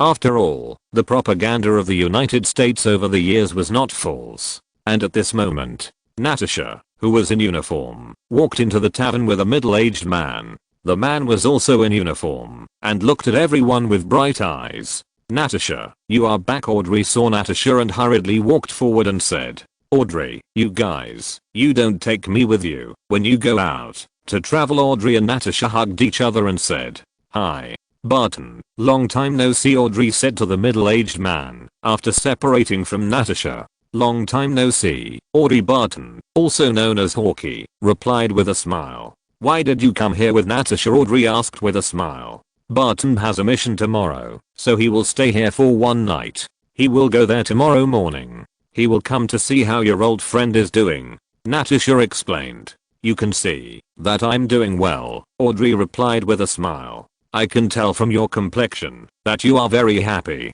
This is your child. He really looks like you. Audrey took the two to a table and sat down. Barton looked at little Sissy in the stroller next to him and said, thank you. Is that your husband? Audrey, he looks really ordinary, Barton said while looking at Mei Gan, who was chatting with Tony and Banner. After all, he is an agent of S.H.I.E.L.D. and has seen Mei Gan's photo. Even if he hasn't seen it, he knows that Audrey has found a Chinese. But some men in the bureau were sad. One of the two golden flowers was picked. Because the remaining one had thorns, they dared not come forward. So now many men in the bureau are asking about Mei Gan, but they are not qualified enough and can't find any useful information. Otherwise, someone would have killed him long ago. Barton, don't say bad things about Mei. He has sharp ears. Mei is very stingy, Natasha said in a low voice. Audrey looked at Natasha's back and covered her mouth and laughed. Thank you so much, Natasha. You even remember my stinginess so clearly, Mei Gan said, staring at Natasha. Mei, when did you come over? Natasha was embarrassed after being caught talking about people behind their backs. I came over when I heard this guy say that I was ordinary. Mei Gan pointed at Barton. Ahem. Barton coughed a few times to cover up his embarrassment. You don't look that good either. You're not as handsome as me. How dare you say I'm ordinary? Mei Gan looked at Hawkeye Barton with disdain. He was very accurate in archery, but why did his eyes become temporarily blind when he looked at people? Suddenly, Mei Gan seemed to remember something, and he put his arm around Barton's shoulders and said to him, come on. Barton, I have something to tell you. Natasha saw Mei Gan dragging Barton away and was worried that Mei Gan would retaliate against Barton, so she hurriedly called out, don't worry, Natasha, I'm just talking to Barton about something. It's okay. Mei Gan gave Natasha a reassuring look after he finished speaking, and then pulled Barton to a distance. Natasha was relieved after hearing this, and turned to look at Audrey and asked, isn't this Mei's first time meeting Barton? What can they talk about? After taking a sip of the drink, Audrey smiled and replied, how should I know this? I only know that Mei won't hurt anyone for no reason. You're about to die from the poison. I'm happy too. Natasha rolled her eyes when she heard this. It seems like they're having a good time talking to each other. Natasha looked at people who were discussing Mei Gan and Barton while drinking. In fact, it was Barton who was talking and Mei Gan who was listening. Barton was gesturing from time to time, as if he was talking about a topic that interested him. Steve and George, who were sitting next to him, seemed to be attracted by the topic and joined in. In the end, it became George and Barton who were talking, and Mei Gan and Steve were listening carefully. At this time, Mei Gan was very happy. This saved a lot of money. Barton and George, who were married, were more reliable than Tony and others. I don't know what they are talking about in secret, Natasha said with some interest. You can ask Barton later. Forget it, Mei will tell you. Just tell me when the time comes. Natasha shrugged and replied. One day later. It was still the Hydra base. A line of text suddenly appeared on the screen, attracting the attention of Baron Strucker.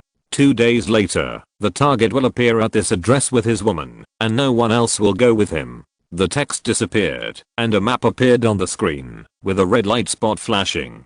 Okay, 3 days later in the evening, in the physiotherapy center, everyone gathered together with great interest. Except for Mei Gan and Audrey, everyone else came, even George, who had just taken over the police station, was here. Tony, open it and let us see it, Natasha urged Tony. Wait, they haven't arrived yet, Tony replied, staring at his phone. Today was the day Mei Gan proposed, and Tony had installed cameras at the proposal location, in advance to satisfy the curiosity of these people. Tony, isn't it bad for us to do this? If Mei knew about it, Steve said to everyone insincerely. Don't be silly, Steve. Do you think Mei doesn't know about the cameras Tony installed? He is so powerful. You can see that Mei acquiesced because the cameras haven't been destroyed yet, Natasha said, waving her hand. That's true. Steve was relieved when he heard this and patted Tony's shoulder eagerly and shouted, quick, Tony, project it out so that we can see it together. Everyone heard this and stared at Steve, feeling that this person must not be the captain. The captain is not like this. Why are you looking at me? Can't I just have a little love? Ahem. Can't you learn how Mei proposed so you can refer to it when the time comes? TSK. Chapter 61. Oops, I used the wrong skill. Night. On a mountain outside the Big Apple. In fact, Mei Gan really didn't know that Tony and others were spying on him. Now Mei Gan just felt a little nervous and didn't use his mental power to explore the surroundings. After all, this was his first time proposing.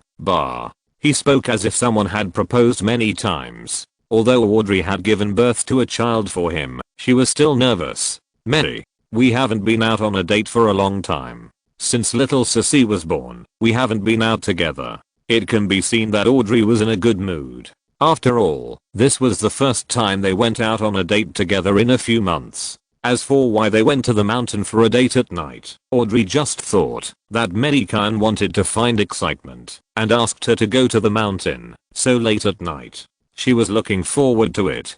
Thinking of this, Audrey's face turned red. I heard that there will be a meteor tonight. Aunt Mei is free tonight. I would like to trouble Aunt Mei to help take care of little Sissy so that we can go out and spend some time together. On the top of the mountain, Mei Gan hugged Audrey and said, really? I haven't seen a shooting star yet. I heard that wishing on a shooting star is quite effective. I'm going to make a wish later. Audrey's eyes lit up when she heard this and she said with anticipation, let's wait. Mei Gan swallowed his saliva and said with a dry laugh, by the way, should I use my skills now, or should I wait a while until the sky is darker? That will be more beautiful. Should I send a message to Tony to ask him to ask people to set off fireworks? Mei Gan thought about it and hurriedly took out his mobile phone and sent a message to Tony. It took a long time to send it. Mei, what's wrong? Looking at Mei Gan, who seemed to be a little bit wrong, Audrey asked puzzledly. Nothing. Tony asked me why I didn't go out for a drink. Putting the phone back in his pocket, Mei Gan explained and replied, don't worry about them for now. The meteor shower should be coming soon. Audrey looked at the sky expectantly. However, at the foot of the mountain at this time, trucks appeared one after another. Hundreds of Hydra fighters armed with guns and artillery shells walked out of the truck. Without saying anything, they quietly rushed to the top of the mountain. At this moment, bang bang, several noises came from afar. In the dark night sky, brilliant fireworks bloomed in front of Mei Gan and the others. The colorful light illuminated the entire mountain. "Honey, this is what you arranged." Audrey hugged Mei Gan's arm tightly and said as she looked at the brilliant fireworks in the sky. "Is it beautiful?" Mei Gan asked with his head down. "Very beautiful, thank you, dear." The smile on Audrey's face overwhelmed the beautiful fireworks in the sky. After a moment, the sound disappeared, and the fireworks in the sky were slowly dissipating, and the dark night enveloped the earth again. "Commander, we have seen the target. Please give instructions." In the distance on the top of the mountain, a man in camouflage uniform said to the headset beside his ear. "Do it now, and bring the target back." "Got it, sir." Mei Gan took a deep breath, and it was my turn to use my skills. I grabbed the ring in my pocket. "Mei, will there be another meteor shower?" Mei Gan swallowed his saliva, and said nervously in his heart, "Let it fall." Meteor shower. Wait, what did I just say? Why did I just blurt out what Audrey said? No, I want to use tranquility, not meteor shower. Oops, I used the wrong skill. Mei Gan. Meteor showers do damage, and tranquility replenishes blood. Mei, what's wrong with you? You're so weird tonight. Mei Gan was about to retract his magic power when he was interrupted by Audrey. But there shouldn't be anyone here. Fortunately, I didn't use much magic power. It seems that there are no hostile enemies, so there will be no meteors falling. It seems that I still have to use tranquility. At the same time as the meteor shower fell in Mei Gan's mind, a white crescent moon appeared above Mei Gan's head, and 4 mysterious runes were rotating under the crescent moon. Just when Mei Gan was about to stop the meteor shower skill, hundreds of colorful lights appeared in the air and fell vertically to the ground. Mei Gan's eyes widened. There are enemies here who are hostile to me. Hundreds of colorful lights streaked through the sky, and Audrey beside Mei Gan was stunned, feeling that she was in a dream. "So beautiful," Audrey murmured. "Beautiful and deadly," Mei Gan said as she looked at the colorful lights falling from the mountain. In the mountains, many Hydra warriors looked at the colorful light balls falling from the sky in horror. Since the colorful light balls appeared, they couldn't move at all. "Fuck, what the hell are these?"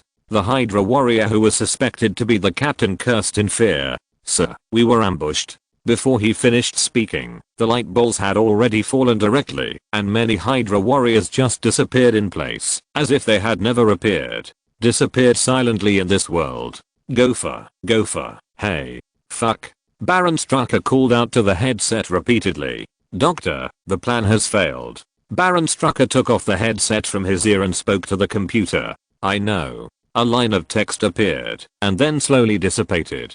The Hydra base fell into a dead silence. On the top of the mountain, Mei Gan and Audrey stared at the falling light ball. "I don't know which unlucky guy it was. I just used the wrong skill, and you rushed, like you were going to hell." Sat. Now they should have no ashes left. And in the physiotherapy center, everyone looked straight at the light screen in front of them. "So beautiful. Mei is so romantic." Potts and several other girls looked at the falling meteor shower with shining eyes. Then they turned their heads and looked at the guys next to them. "I wonder if they will be so romantic when they propose to each other. Oh my god. Why hasn't Mei proposed to me yet? The meteor shower is over." Tony patted his forehead and was worried about Mei Gan. Did he forget? Should I send him a message to remind him? Natasha walked back and forth anxiously. This is really the case, that the Emperor is not anxious, but the eunuch is anxious. At the top of the mountain, Mei Gan then remembered that he was here to propose, and hurriedly took out the ring that he had prepared long ago. The ring is actually an item drawn by the system. Recovery ring. The wearer recovers 2% of his health per second. It is different from the effect in the game. In the game, 2 HP is restored per second, while the system draws 2%. "Audrey, will you marry me?" Mei Gan said, holding the silver recovery ring in his hand, looking into Mei Gan's eyes. "Oh my god. Mei, you and I do." Audrey covered her mouth with her left hand, her eyes red, and shedding a few tears, and said happily. Putting her right hand on Mei Gan's hand, Audrey smiled with a few tears in her eyes. Kiss her, yeah yeah yeah." In the physiotherapy center, everyone shouted together. Even little Sissy, who was sitting in Aunt May's arms, raised her hands and babbled. On the top of the mountain, Mei Gan had already embraced Audrey, and the two of them kissed passionately. Behind Audrey, Mei Gan raised his right middle finger to the camera, and then smashed the camera with a magical power. If you're listening to this novel on a channel other than Fanfic World, it means they downloaded and uploaded it without effort. We cordially invite you to visit our channel, Mundo Fanfic Novelos. There you'll find the original version of this story and you can explore many other novels of various genres. We're waiting for you to immerse yourself in a world of incredible novels. Chapter 62. Look, there is a shooting star outside. Ding ding ding sir. Nominov, what happened in the Big Apple? Why is there such a strong energy reaction? Natasha had just picked up the phone when Nick Fury's voice came from the phone. Sir, it was Mei who used magic to propose. Nothing serious happened. What fuck, even a proposal uses magic. Why didn't you tell me in advance? Nick Kirsten questioned Natasha. I didn't know that Mei could use magic in advance. I only knew that she could set off fireworks. Tell Mei there can't be a next time. Sir, do you want to use the beauty trap again and send another beautiful agent to Mei? To be honest, there is no female agent prettier than Audrey in the bureau except me. Nick hung up the phone after hearing this, and his face, which was not very good to begin with, became even uglier. Fuck. 3 days later. Early in the morning, Mei Gan let go of Audrey's hand and sat up. The day before yesterday, Mei Gan had discussed a good day for marriage with Uncle Kyan, and there was only about a month left. And yesterday he and Audrey had obtained their marriage certificate, and from now on they are legally married. The location of the wedding has also been chosen, on a holiday beach in the Big Apple. Not many people were invited, just the acquaintances on this street and some of Audrey's good friends in S.H.I.E.L.D. Mei Gan has no relatives in this world, so the wedding will not be a big one. However, Audrey told Mei Gan yesterday that she still has an uncle in this world, but since Audrey joined S.H.I.E.L.D, she has rarely contacted her uncle. After all, she rarely had time to rest before. And Audrey said that his uncle used to be homeless and only settled down recently. Her uncle now lives in the suburbs of Boston, so Mei Gan and his partner will go there soon, whether it is to meet her parents or invite her uncle to the wedding. After hearing this news, Mei Gan couldn't help but complain about Audrey, asking why she didn't tell him earlier that she had an uncle. Audrey looked scared when she heard this. She said that her uncle was very serious because she had never seen him smile. Recently, her uncle's fiancé passed away due to illness, so she was probably in a worse mood. She didn't dare to disturb her uncle. Audrey was expecting a baby at that time, so her uncle didn't ask her to come over. He didn't come when little Sissy was born. Audrey said that her uncle just called to greet her. This time, she went to meet the parents. Listening to Audrey's description of her uncle, it seemed difficult to get along with him. The two got up, had breakfast, and pushed the stroller to the park for a walk. Then they went to buy a wedding dress, and asked a photographer to take wedding photos. After all these things were done, a week had passed. They were really exhausted, mainly mentally, especially taking wedding photos, which was simply a waste of money for men.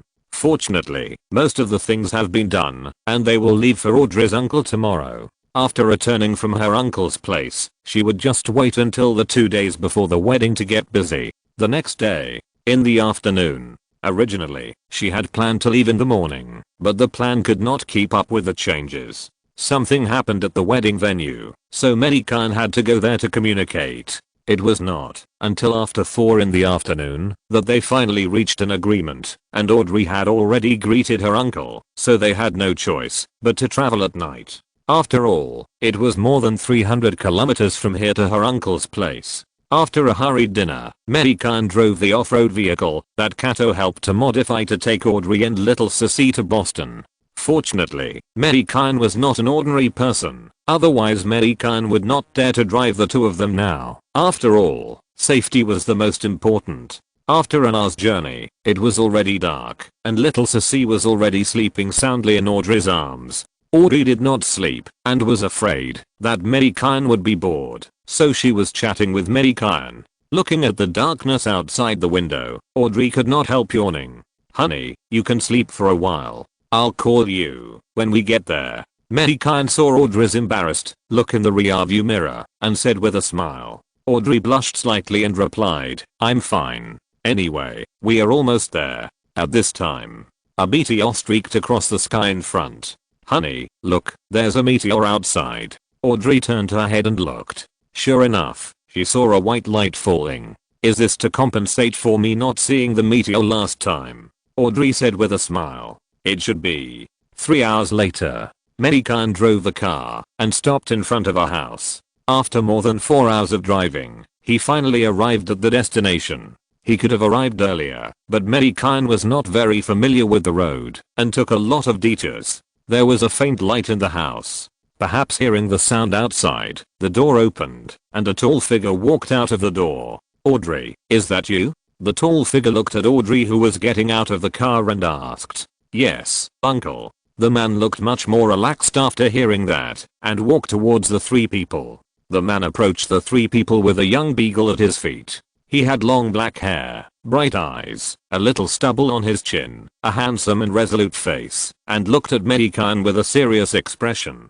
Mei Gan looked at this familiar face. Isn't this Keanu Reeves? Oh. Here he should be called John Wick, the werewolf who killed a gang for a dog. He turned out to be Audrey's uncle. No wonder they don't meet often. A killer and an agent definitely don't meet often. Looking at the beagle at John's feet, it seems that things haven't happened yet, but it should be soon, not in the next 2 days. If it happens tonight, the gangster boy will be really unlucky. Uncle, this is my husband, Mei Gan, and this is my daughter Mei Nyang-soo, whose English name is Sissy. Mei. This is my uncle, John Wick. Audrey held little Sissy in her arms and took Mei Gan to her uncle and introduced them. Hello, Mei. John nodded and stretched out his hand to Mei Gan. Hello, uncle. Mei Gan hurriedly shook hands with John. Don't be shy, Mei. You can call me John. Come in first. John patted Mei Gan on the shoulder and said to the two. Hearing this, the two hurriedly followed John and walked towards the house while the beagle was jumping around them, looking at Mei Gan and the other two curiously. Little Sissy in Audrey's arms also looked down at the puppy at her feet with a curious look on her face. Maybe she was wondering why this pet was different from the two at home. Hold the little one for me. Go eat something.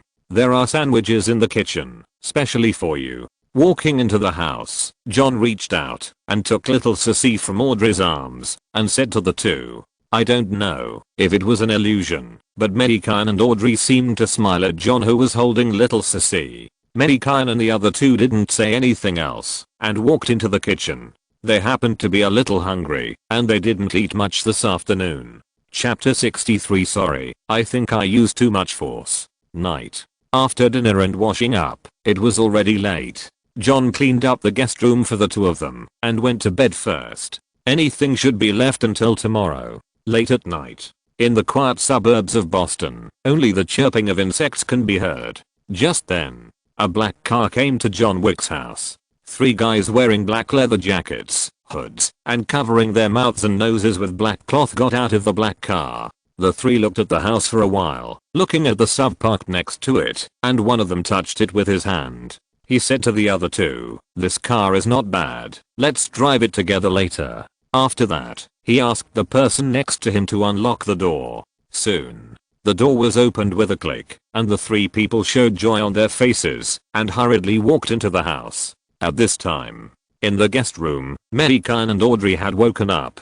Sensing the 3 people who were ambushing in the hall, Mei Gan went out to deal with it without thinking. Mei, keep your voice down. Don't wake up the baby, Audrey whispered. As a former S.H.I.E.L.D. agent, although her combat ability is not top-notch, she still has some vigilance. Mei Gan made an okay gesture when she heard it. Mei Gan opened the door and saw John who was about to go downstairs not far away. John glanced at Mei Gan and made a silent gesture with his finger to his lips. Mei Gan nodded slightly after seeing it. The two of them walked downstairs quietly. Mei Gan walked a few steps faster and got closer to John, so as not to get hit in vain like in the original plot, and the beagle was killed. After all, it was a gift left by Audrey's aunt who she had never seen for her uncle, so it was better to keep it. Downstairs, a man in black was lurking in the shadows with a baseball bat in his hand, his eyes fixed on the exit. And at this moment, John's figure appeared at the exit, and the man in black didn't think twice, and the baseball bat in his hand fell on John's head.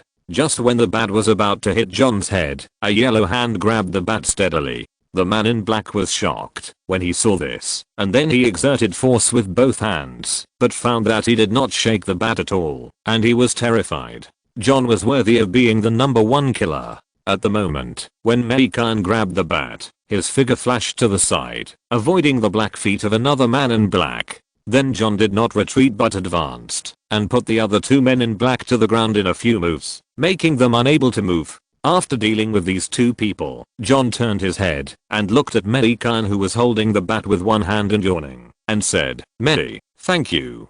Deal with him." When Mei Gan helped him block the bat, John knew that his niece's fiancé was not simple. "No problem, I'm just teasing him." Mei Gan shrugged when he heard it. Then he pulled the hand holding the bat suddenly and brought the man in black to him, and then punched lightly, hitting the man's head in an instant. The moment the black-clothed man was hit by the fist, his whole body trembled, blood dripped from his 7 orifices, and then he fell to the ground like a soft-bodied animal. "Sorry, John, I think I used a little too much force." Mei Gan blinked and said to John innocently, "It's okay, I'll call someone to clean it up later." John's mouth twitched, and then he replied indifferently. He walked to the other two black-clothed men and tied the two who were still unconscious together. Then he pulled off the black cloth covering the mouths and noses of the two men. John was not surprised at all. It was indeed the 3 stinky fish in the daytime. He took out a bottle of ice water from the refrigerator and poured it on the two men. The two gangsters were shocked by the cold and then woke up and found that they were tied up. Their faces changed immediately. Swallowing his saliva, the yellow-haired man looked at John and Mei Gan in horror. "My father is Vigo. You'd better let me go, or you'll have to accept my father's revenge." The yellow-haired Trasov tried to scare Mei Gan and the others with his father, who was a gangster boss. He didn't know if it would work. After all, his father was the gangster boss of the Big Apple, and this was Boston. "Vigo, very good," John said to Trasov. Then he turned and walked to the phone on the table next to him. "I'm John Wick. Your son broke into my house tonight. Now he's in my hands. You'd better come over right away, or you can only go to the bottom of the sea to find him." John hung up the phone without waiting for the other party to answer. Trasov, the guy who cheated his father, listened to John's words, and his forehead was covered with dense beads of sweat.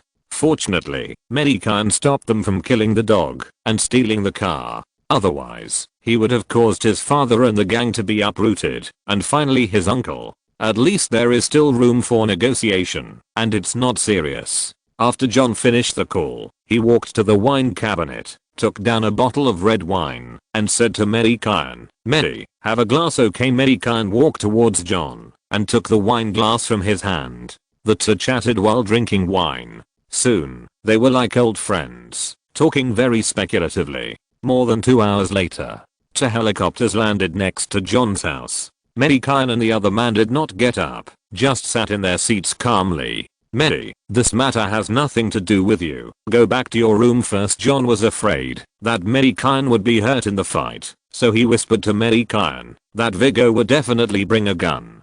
"Don't worry, John, they wouldn't dare to do it, even if they had 10 guts." What a joke. Mei Gan Street is also famous in the Big Apple. Okay, if you want to do it, just ask them if they want to accompany Kingpin. A moment later, Vigo walked into the hall with 5 or 6 people. The waists of a group of people were bulging, and it was obvious that they had brought weapons. "John, long time no see." Vigo walked into the hall and glanced at his son, who was tied up next to him, and his eyes twitched unconsciously. "I didn't ask you to come here to talk, Vigo. You said it yourself. How is this matter over?" "John, you haven't been hurt. Otherwise, I'll give you 1 million, and this matter will be over," Vigo said, after thinking for a while. "Puchy. 1 million, so much, to send away beggars." Mei Gan heard the red wine in his mouth and spit out, saying disdainfully, "Well, he feels like a gangster boss, almost catching up with Brother Crow. He's just about to overturn the table." "Who are you?" Vigo said to Mei Gan with a cold light in his eyes. "I'm afraid of John, but I'm not afraid of cats and dogs. You, a Chinese, are so arrogant. I'm afraid you don't know how cold the water is under the sea. Relying on John to show off here. You don't need to care who I am. 10 million. This matter is over. When talking about money with these gangsters, Mei Gan unconsciously got excited. It should be the sequel of asking them for too much money. Is that what you mean, John? Viggo looked at John, who was staring at Mei Gan with a confused look on his face. John was also shocked. This is not the way to extort money. He asked for 10 million at the beginning. This is not a piece of paper. Don't ask John. Just one sentence. Do you want to give it or not? Or do you not want this son anymore? Mei Gan smiled and pointed at the yellow-haired man on the ground. Viggo was a little embarrassed now. This Chinese dared to talk like this. He looked a little bit complicated. It seems that this gentleman is not simple either, but you are asking for 10 million at the beginning. Your appetite is too big. I know you want to know my background. It's okay to tell you. I'm from 3rd Street, Brooklyn, Big Apple. 10 million, not a penny less. I finished talking.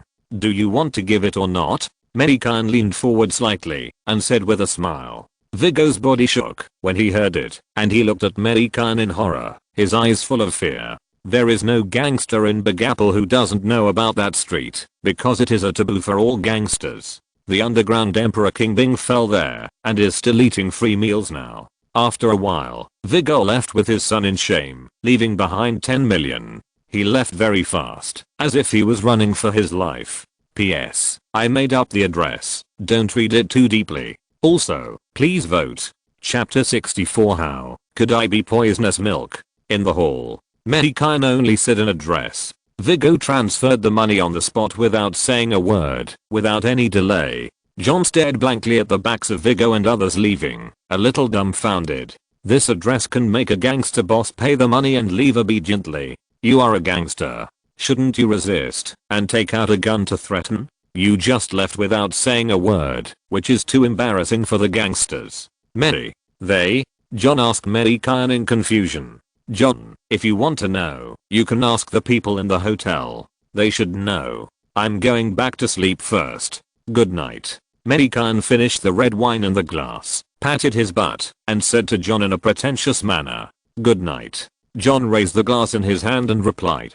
The next day, in the afternoon, bid farewell to John. Mei Gan took Audrey and little Sissy to Apple City. I told John the date of the wedding in the morning, and John promised to go. Since the parents had been met, and the invitations had been given, Mei Gan and the other two did not stay for long. However, John seemed reluctant to let little Sissy go. Mei Gan looked at this scene and wondered if little Sissy had maximumed out the charm option when she was born. Everyone who had seen little Sissy would like her very much. This made Mei Gan, as a father, very jealous. If he had this charm, Audrey would have taken maternity leave several times. The journey back was smooth and there were no accidents. It was already evening when they returned to the flower shop smoothly. The night before the wedding, Mei Gan and the others gathered at the Veteran Tavern. Audrey was there too. Foreigners don't have the concept of picking up the bride when they get married. They just go directly to the wedding site when the time comes.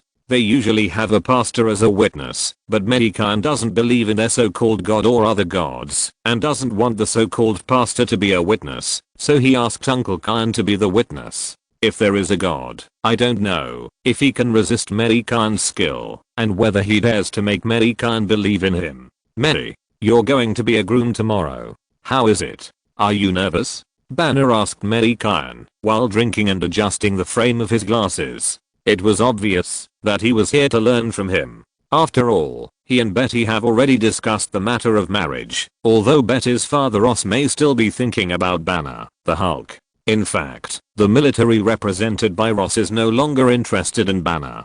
Their current target is Mei Gan. If Nick hadn't been stopping them and was afraid of Mei Gan's destructive magic, they might have taken action against Mei Gan long ago. Well, if they had taken action, they would probably have gone to hell now. Or they don't even have the qualifications to go to hell. No, how could I be nervous? Do you think I look nervous? Mei Gan replied, after taking a sip of wine and pretending to be relaxed. Yes, I should be blinder than money, and I can't see your shaking legs and the wine in your hand that is about to shake out. Banner pointed at his thigh and said sarcastically without giving Mei Gan any face. Just kidding. Am I not kidding you? Mei Gan laughed dryly when Banner and the others saw through him. He quickly explained, then used magic to gently stroke his body, and his expression became calm. Look, my acting skills are pretty good. If I were to become an actor, I would probably win an Oscar. Mei Gan calmed down like cheating, and said to Banner and the others. Several people looked at Mei Gan with contempt. We are not blind. We can still see the energy reaction detector flashing red in Natasha's hand. Even this is cheating. It's not shameful to be nervous. It seems that you are the same. I hope no one will disturb me tomorrow, so that I can finish the wedding happily. Mei Gan tried to change the subject. Smelly boy, don't talk. Before Mei Gan finished speaking, he was immediately interrupted by Uncle Kyan, who also covered Mei Gan's mouth with one hand. Kyan, what's going on? Tony, who was next to Uncle Kyan, asked everyone's questions. I'm telling you, this brat is a jerk. Every time he says the house is fine, it collapses in a few days. When you see him talking like this in the future, interrupt him immediately. Uncle Kyan released his hand that was covering Mei Gan and explained to everyone. Oh my god, Mei, are you still a wizard and can curse? Johnny stared at Mei Gan and said, go away, that's just a coincidence. Mei Gan said unhappily. How could I be a jerk? It must not be a jerk. Thinking that he really said such words several times before the house collapsed, Mei Gan himself was a little suspicious. Could it be true? I hope everything will be fine tomorrow. Tony, Steve, you better take your stuff with you, lest something really happens, Uncle Kyan said to Steve and Tony. Kyan, don't be so nervous. With Sheriff George here, he can handle small things. If it doesn't work, don't we still have Banner and Johnny? If it really can't be solved, don't we still have many? Tony pointed at the other people and said, I asked you two to bring tools, because I'm afraid you get hurt. Am I afraid of accidents? If someone disturbs the brat's wedding, you'll see if he gets mad. Then we can run away, Uncle Kyan said unhappily. Yes, Kyan, what you said makes sense, Natasha said with deep agreement. Thinking of the hateful night, the magic that covered the entire Big Apple and almost fell, Natasha still has some palpitations. Don't make a fuss about nothing, Mei Gan said disdainfully. How worried she is about herself. Mei, what are you talking about? You look so happy. Audrey walked to the side of the few people and asked while holding Mei Gan's arm. But little Sissy was lying on the back of the little chicken. The little chicken's body became the size of an ostrich. Mei Gan installed a baby seat on the back of the little chicken, and little Sissy sat on it steadily. Mei Gan really wanted to applaud his own idea, freeing his and Audrey's hands, and little Sissy liked to sit on the back of the little chicken. You can tell by looking at her babbling and waving her hands. Mei Gan was going to put little Sissy on Red Baby at first, but little Sissy started crying as soon as she was put on Red Baby's back, obviously because she disliked Red Baby's appearance. This made Red Baby sad for many days, and he had to endure the ridicule of the little chicken, which was really pitiful. Do you have to suffer this kind of grievance just because you are ugly? When will the ugly one stand up? Now Red Baby is even more of a homebody. He has gained a lot of weight recently, and he is also addicted to surfing the internet. He said he wanted to find an online friend who doesn't dislike his appearance. He believes that there must be true love on the internet. Is it because he has watched too many TV dramas that there is true love? He thought he was looking for a wife. They are of different races. How energetic Red Baby was at the beginning. Now he has become a fat otaku. There are so many temptations in the world. The little chicken used to be well behaved and not greedy. Since watching the palace fighting drama, he has become a greedy and neurotic chicken. Should I summon another pet? These two should be wasted. Let's open a small account.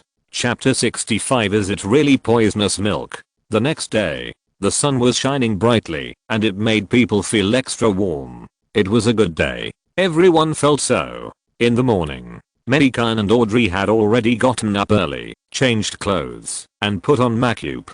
Today's breakfast was made by Kato, Linda, Evely, and other women. It was a Chinese breakfast. Little Sissy had already been carried around by Natasha. Everyone on the long street was wearing formal clothes. Even Johnny, who always wore leather jackets, wore a suit. He looked particularly handsome. No wonder he could fascinate Nadia. and John had arrived last night and stayed in the physiotherapy center last night. Even Blade, a leather jacket monster who was more ruthless than Johnny, came in a suit. To be honest, Mei Gan regretted seeing this group of people. Except for Blade and Banner, everyone else was more handsome than him. How could Mei Gan, the groom, feel embarrassed? George was not there. He had to go to the wedding scene later. He had already gone to the police station. Otherwise, there would be 3 people who were not as handsome as Mei Gan. This made Mei Gan very regretful. The 3 young men were also dressed quite formally, and Gwen's white dress once again stunned Peter. An hour later, everyone was sitting in the veteran tavern enjoying Chinese breakfast. While enjoying the breakfast made by Kato, everyone gave Kato a thumbs up. Kato blushed, and Evely next to him stamped a mark on Kato's face, making his face even redder. "Honey, you are such a shy and handsome boy." Evely looked at her boyfriend with shining eyes. If everyone was not there, she would have pounced on him. Mei Gan has known Kato for 2 years, but he didn't know that Kato's cooking skills were so good. It seems that Kato should be allowed to go into the kitchen more often in the future. Otherwise, it would be a waste of his cooking skills. After breakfast, everyone got into the prepared vehicles and headed for the beach. The one driving for Mei Gan was Kato, and his face was still red. On the road, Mei Gan grabbed Audrey's fair jade hand and looked out the window quietly. "Mei, I'm lucky to meet you in this life." Audrey looked at Mei Gan, and her 2 big eyes seemed to be shining in Mei Gan's eyes now. "I think so too," Mei Gan said, touching Audrey's fair face. The 2 looked at each other and smiled at each other. Half an hour later, when the long convoy came to a long street. Now there was chaos on the long street, and screams and cries were heard by everyone. Mei Gan listened to these sounds and his face changed immediately. Damn. Something really happened. Could it be that I'm really a poison milk? Bang at this time. Explosions sounded from time to time on the street. "Brother Gan, look." Kato pointed to a building in the distance ahead. Several people in the car hurriedly got out of the car and looked in the direction Kato pointed. I saw a huge giant wolf standing on the top of a building, and a huge gorilla was also standing next to it. On the side of the building, a mutant crocodile that was even bigger than the 2 beasts on the rooftop was still slowly crawling towards the rooftop. The building was being tossed around by the 3 beasts and was about to collapse. On the road, military vehicles were rushing towards the 3 beasts. The moment Mei Gan saw the 3 beasts, he knew which movie the plot was from. How could the rampage beasts happen in this world? Damn, this Marvel world is too ridiculous. It's really a hodgepodge. I just saw John in John Wick, chapter 6 a while ago, and he's Audrey's uncle, and today he saw these 3 beasts. It can't happen later. It has to happen today. Fuck. You can't even let me feel at ease for a wedding, right? Mei Gan cursed inwardly. Uncle Kyan and the others also got out of the car at this time, looking at Mei Gan with strange eyes. Needless to say, they knew at a glance that they had already recognized Mei Gan's title of poisonous milk. At this moment, the building finally couldn't withstand the tossing of the 3 beasts and was collapsing to the side.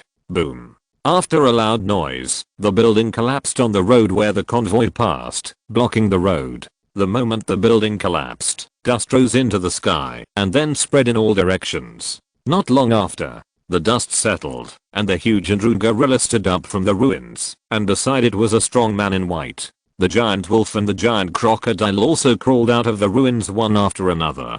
This must be a program arranged for me to celebrate my wedding. Yes, it must be like this. Okay, now just watch the show carefully. Mei Gan comforted himself like this and gave himself an RQ spirit. At this moment, a shadow enveloped everyone. Everyone looked up and saw a huge grey wolf with its limbs spread out, and its 4 fleshy wings allowed it to float steadily in the air. It was the huge gorilla that knocked the giant wolf away, but he didn't expect to knock the giant wolf over here. Oh my god, the wolf can actually fly, Kato said in surprise with his mouth wide open. The giant wolf suddenly closed its limbs, folded its wings, and was about to jump to Mei Gan and his group. Its huge claws were about to step on the vehicle of Mei Gan and his group. You beast, how dare you? Mei Gan cursed angrily as he looked at the giant wolf that was about to fall. He stepped on the ground and soared into the sky. He didn't care about the expensive suit he was wearing.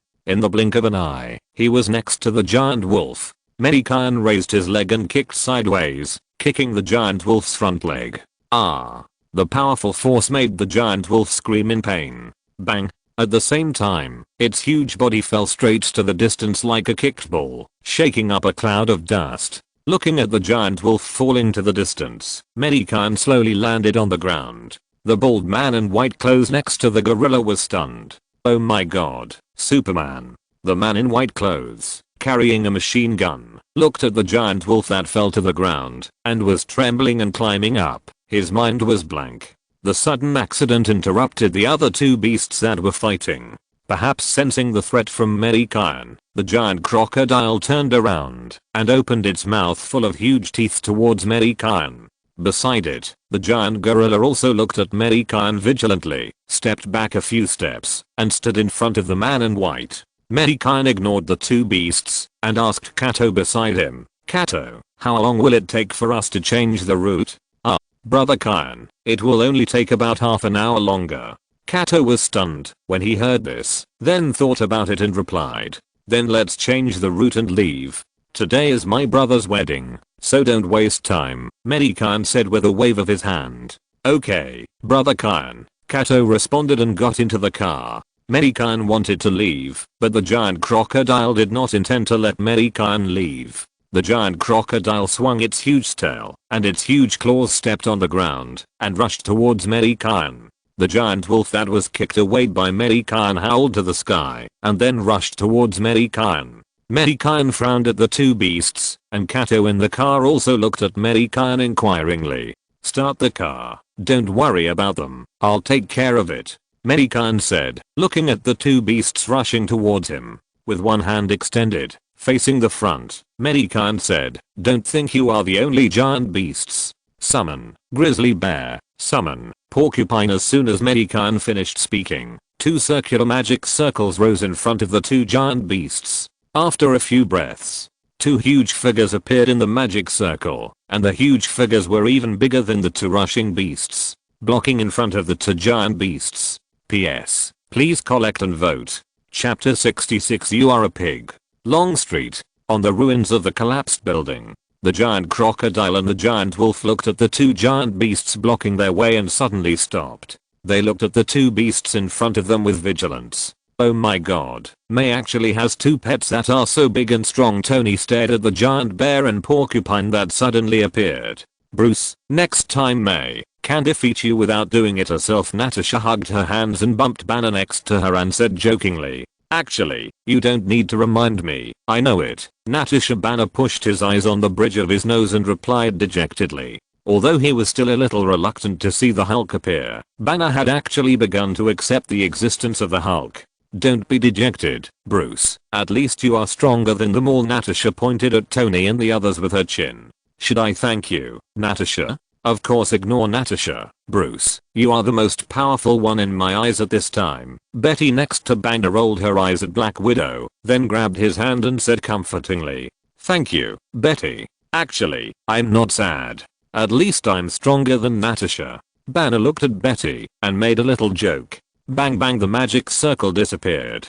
Roar. The huge brown bear suddenly stepped on the ground with its two front limbs. The powerful force shook the ground into cracks. The sharp claws on its limbs flashed with a fascinating cold light. The brown bear's big mouth full of sharp teeth roared, and its two eyes stared at the giant crocodile in front of it with cold and murderous intent. The brown bear's front limbs were slightly bent, ready to pounce on the giant crocodile at any time. Next to it, the dorsal spines on the back of the dark blue porcupine were trembling constantly, and the two upward fangs revealed a cold light. The porcupine looked at the giant wolf and lowered its head slightly to reveal the giant spines on its back. The giant spines flashed cold light from time to time. In the sky, a helicopter filmed this scene and the picture was transmitted to a military base. In the base, General Ross stared at the giant beasts in the picture with greedy eyes. If they get these giant beasts, who in the world can be the opponent of the United States? What is more precious is a Chinese man standing there.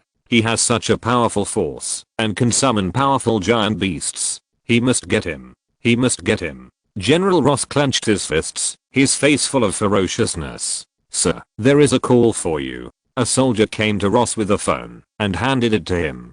Ross put the phone to his ear and heard a hurried voice from the other side. "Ross, did you see it? That Chinese. We must get him. Several consortiums have contacted me. They are willing to provide financial resources and scholars. As long as we get that Chinese, we can study the source of his power." By then, the other end of the phone did not continue, but Ross knew what he was going to say and slowly said, "I know. I'm waiting for an opportunity. I will definitely take action, and no one can stop me from getting that Chinese. Okay, tell me in advance if you need anything at that time. I will tell you when the opportunity comes." Ross hung up the phone after speaking. Some people will never know, or maybe they do, but they are blinded by greed and refuse to believe. Greed comes at a price, and unequal power. The rising greed can only bring them destruction.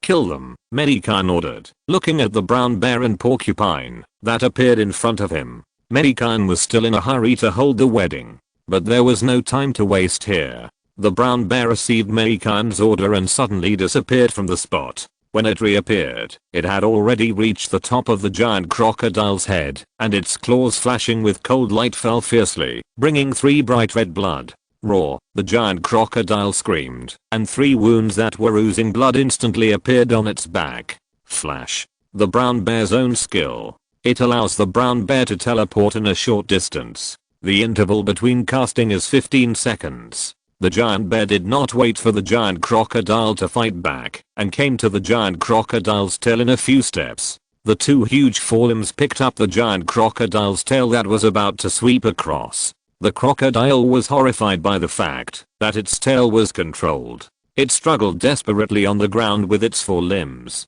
Its head, which was full of sharp teeth, turned backwards, trying to get close to the brown bear so that it could bite it. The brown bear used its 2 front limbs to lift the whole body of the crocodile. Bang bang, the brown bear lifted the crocodile and slammed it to the ground twice, creating a huge pit on the ground and raising dust. The crocodile was dizzy and its body, which had been struggling just now, had no movement. Only its big mouth that was opening and closing showed that it was not dead yet. Then, the brown bear threw the crocodile in its hand into the air with force, throwing the whole body of the crocodile into the air. Roar, the brown bear roared angrily and stomped its 2 front limbs on the ground, making a sound that resounded throughout the street. When the crocodile fell on the top of the brown bear's head, the brown bear stood up and stabbed the crocodile's body with its 2 claws that flashed with cold light. Roar, the brown bear roared again, and with its 2 front legs, it pulled hard, splitting the giant crocodile's body in half, and blood fell all over the sky like rain. On the other side, the porcupine's body kept moving, causing the giant wolf to chase this guy frequently, as if teasing a mouse. From time to time, several giant thorns shot out from its back, which was the essence of flying a kite. "Hurry up and solve it. Don't play anymore at this time," Mei Gan's voice came, causing the porcupine that was still moving to stop and stay where it was.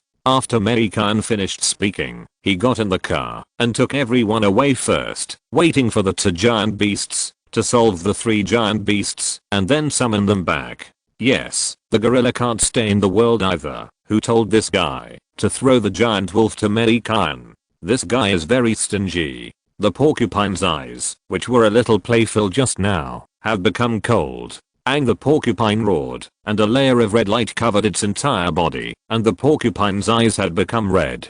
Bloodthirsty. Increases the porcupine's attack speed by 40% and its movement speed by 20%, greatly increasing the attack power of the porcupine's backstab. Casting interval: 30 seconds. Duration: 20 seconds. Porcupine's own skill. Mei Gan, who had already walked away, was a little speechless. He had to use the bloodthirsty skill to beat a puppy. This pig was too dog-like. Here, the porcupine looked at the giant wolf that was about to rush to the front, and its 4 limbs moved, disappearing at a very fast speed. When it reappeared, it was already on the left side of the giant wolf. The porcupine slightly arched its body, and the giant thorns behind it shook slightly. The 2 giant thorns shot out like bullets, directly piercing through the giant wolf's body that even bullets could not penetrate, and then flew out of the giant wolf's body and shot directly into a building next to it. The giant wolf screamed in pain, and its whole body fell to the ground powerlessly. Then, the porcupine jumped into the air and stepped on the giant wolf with its 4 pig hooves. The 2 front limbs directly pierced the giant wolf's body, while the 2 hind limbs stepped on the entire head into a pulp.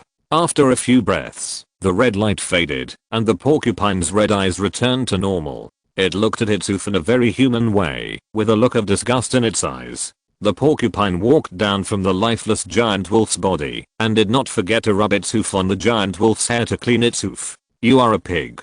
A porcupine. You love cleanliness so much. Are you embarrassing the pig? Chapter 67. You seem to be late, Nick. On the ruins of the building, the 2 beasts that had dealt with the giant crocodile and the giant wolf turned around and stared directly at the remaining gorilla. The gorilla saw the 2 beasts staring at him with a fierce look in their eyes, and a trace of fear flashed in their eyes. They stepped back again. Then they turned their heads and gestured to the big man in white. They wanted the big man to leave quickly. However, the big man refused to leave. He just clenched the gun in his hand, slowly walked forward a few steps, and stretched out his hands to indicate that he was not a threat. Although he was afraid, he still did not abandon the gorilla. In the eyes of the 2 beasts full of murderous intent, the big man walked forward 2 meters, and then said, "Hey. Can you 2 tell your master that George is not hostile? He is a good boy." Looking at the big man's actions, the 2 beasts looked at each other. Seeing the actions of the 2 beasts, the big man in white breathed a sigh of relief, knowing that the 2 beasts were the pets of the Chinese just now. Although he didn't know how he summoned 2 such huge beasts, as long as they could communicate, it would be fine. While Davis was trying to persuade the porcupine and the other beasts, Mei Gan listened to Davis' words, but his heart was unmoved. He narrowed his eyes slightly and gave an order to the brown bear. Then, Mei Gan's phone rang at this time. Mei Gan knew who was calling without looking. Who else could it be, except that salted egghead? After waiting for a few seconds, Mei Gan answered the phone and Nick's voice came from the other side. "Mei, let the gorilla go. Don't touch him." At the Trident headquarters, Nick turned his back to the big screen and called Mei Gan. And just as he turned around, on the screen, the brown bear had disappeared from the spot, and when it reappeared, it had appeared behind the gorilla. One of its 4 limbs had pierced its chest, and its huge mouth full of sharp teeth bit the neck of the gorilla George. Raw, the gorilla's pupils shrank slightly, and the 2 arms that were about to fight back fell down weakly at this time.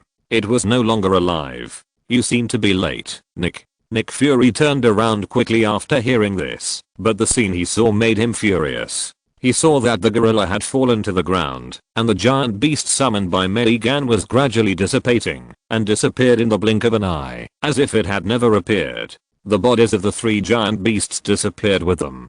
Davis looked at the gorilla on the ground with red eyes, and his eyes were full of sadness. Then he suddenly raised the gun in his hand and looked for the 2 giant beasts and Mei Gan, shouting, "FQ, bastard, why don't you let George go? It's just a child. It won't hurt anyone. You bastard, why did you kill it?" Bang bang. The gun in his hand kept shooting at the sky, and the sound of gunfire resounded throughout the sky. Trident headquarters. "What fuck, Mei, why are you doing this? It is different from the 2 giant beasts.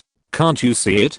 How important is it to us humans? It will be our important fighting force against aliens." Nick asked loudly. "Nick, I'm not your servant. You have no right to order me." Mei Gan listened to Nick's questioning. His face darkened, and he replied coldly, "Where is the body? I want the body. Mei, I will pay you." Nick suppressed his anger and continued, "No, when have you ever seen me kill someone and leave the body, except for the time with Mrs. Gale?" Mei Gan finished speaking and hung up the phone without waiting for Nick to speak again. "Fuck you." Nick punched the table in front of him and cursed inwardly with a gloomy face. He felt that he might have lost his composure just now. He has been carefully maintaining his relationship with Mei Gan, and today it has dropped to the freezing point again. What can he do? The extraordinary power keeps pouring out, and he is under too much pressure. There is also Mei Gan, who is more dangerous than nuclear weapons. Now every step he takes is like walking on a tightrope. If he is not careful, he will be doomed. It is not easy to see such a powerful beast, and it is possible that it can be mass produced. How could he not care? Who knew that Mei Gan would even destroy the corpse? Although Mei Gan was greedy for money and had a bad attitude in the past, he could still communicate and would not kill directly. Why did he do this today and not even leave the corpse? Maybe it was for that place. Nick Fury sat quietly in the chair, looking at the ruins on the screen without focus. Sir, Audrey's wedding is about to begin. We have to go there at this time. Hill walked to Nick's side and urged, let's go. We still have to make friends with that guy. After all, he is also an earthling. On Mei Gan's side, the convoy kept rushing towards the beach. In the car, Mei Gan put away his phone, sneered, and thought to himself, I can just destroy the previous abominations, and won't let you study them. Do you still want these giant beasts to be studied by you, so that you can dominate the world? It just so happened that Mei Gan recently pulled out the sword used by the filial son. Can't these 3 corpses become 3 powerful skeleton warriors? Although I have made some good friends here and married a wife, I still can't let you cross the bottom line. What should be given to you will still be given to you, and what should not be given to you will be useless, no matter how you try to grab it. Whether it is the giant beast this time or the aliens in the future, don't want any wreckage for a search. As a deal, Thanos, I accepted it. Mei Gan stamped this unilaterally agreed deal. Mei, what's wrong? Audrey saw Mei Gan wake up from his meditation and asked with concern. It's okay, I just accidentally killed those 3 beasts and Nick called to blame me. Fuck, shouldn't those 3 beasts be killed? What does that one-eyed guy want to do? At this time, Tony's voice came from the speakers. Tony, when did you open the call? Mei Gan said this satisfiedly. Does this guy want to eat dog food? He actually opened the call mode privately. Hey, Mei, didn't you hear my chat with them just now? This call was connected when it was just started. Tony said speechlessly. What? When? Did you hear the whispers between Audrey and I? Mei Gan asked stupidly. Don't try to trick us. Mei, when did you say sweet words to Audrey? Steve exposed Mei Gan's words. Okay. Then, you all heard what Luden and I said. Of course, we all heard it. I have to say Mei, you did a great job. I don't know how many people will be killed or injured in this accident. Even so, he still wants to forgive a giant beast. Mei, I support you. What if it goes crazy again next time? Steve's voice came from the speakers. It seems that this old guy still has some knowledge. Tony insulted Steve without hesitation. According to seniority, you have to call me Uncle Tony. Steve pushed Tony back with one sentence. Ahem. We are almost at the beach. I won't chat anymore. I'll see you later. As soon as Tony finished speaking, he quickly hung up the call mode. Puchy. Tony is so unlucky to know you too, Audrey said with a smile. You don't know how bad his mouth was before, dear, Mei Gan said to Audrey while holding her waist. Chapter 68 Wedding. In the morning, the sun was shining brightly. The sky at the seaside of the Big Apple was so blue that there was not even a trace of floating fluff. It was as if all the colors had been filtered out, and it was shining magnificently. A resort hotel by the sea had decorated everything. At the entrance, 2 rows of roses stood on both sides of the red carpet, and a huge wedding dress poster was hung next to the entrance of the hotel. On the beach, flowers and fruit plates were placed everywhere, with a semicircular column on top, and chairs were placed under the steps. The sea breeze blew, and the pink gauze hanging on it fluttered in the wind from time to time.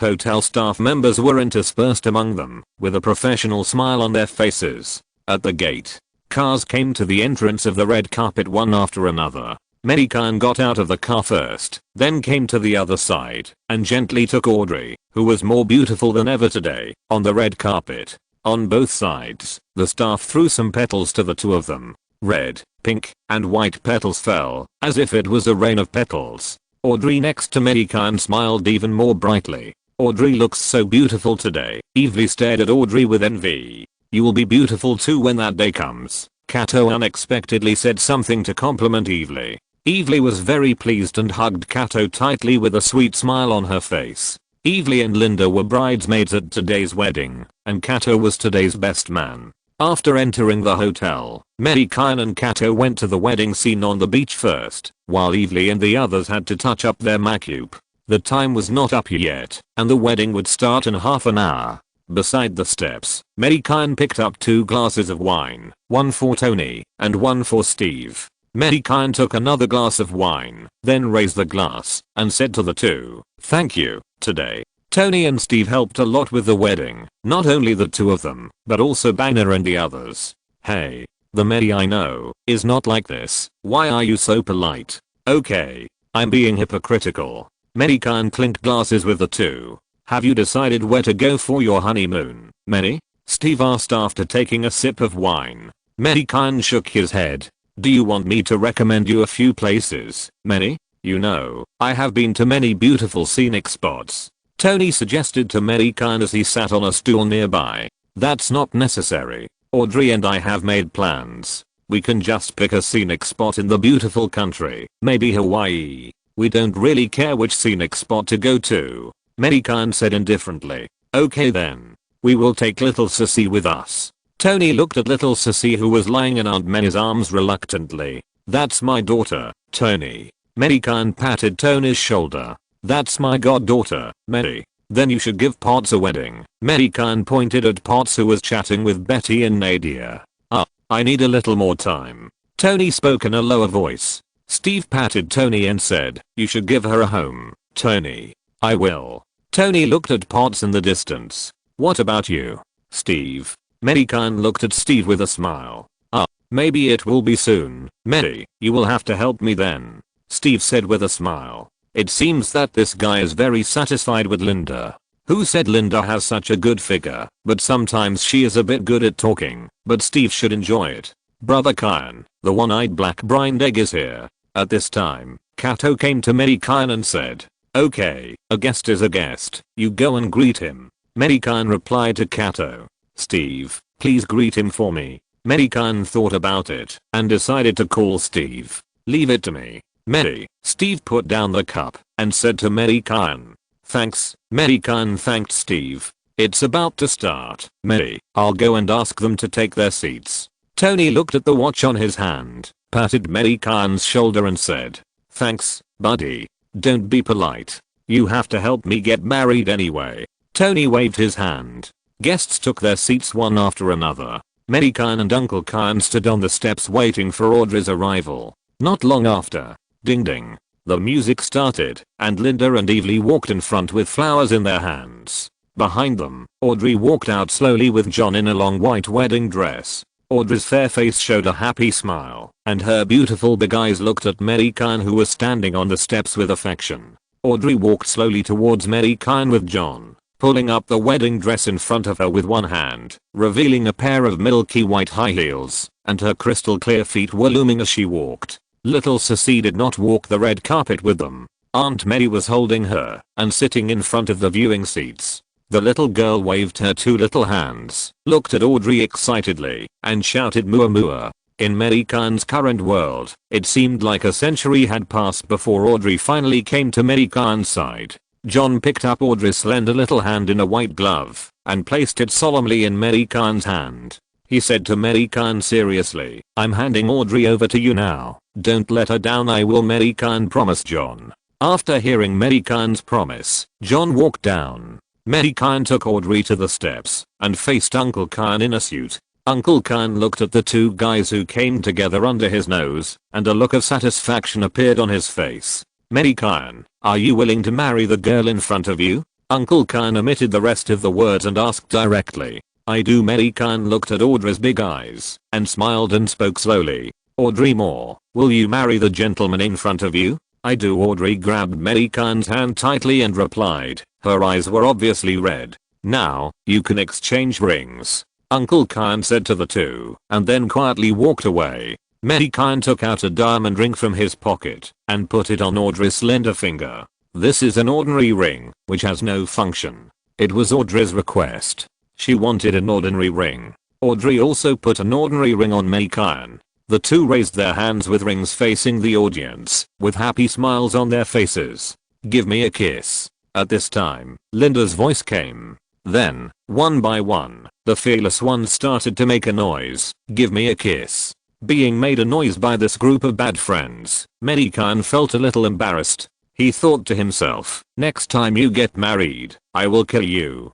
but Audrey pulled Mei Gan over and kissed him without any hesitation. Wow. Audrey, you are so awesome. Evely raised the flowers in her hand and shouted. Mei, you are not as manly as Audrey, you are so low.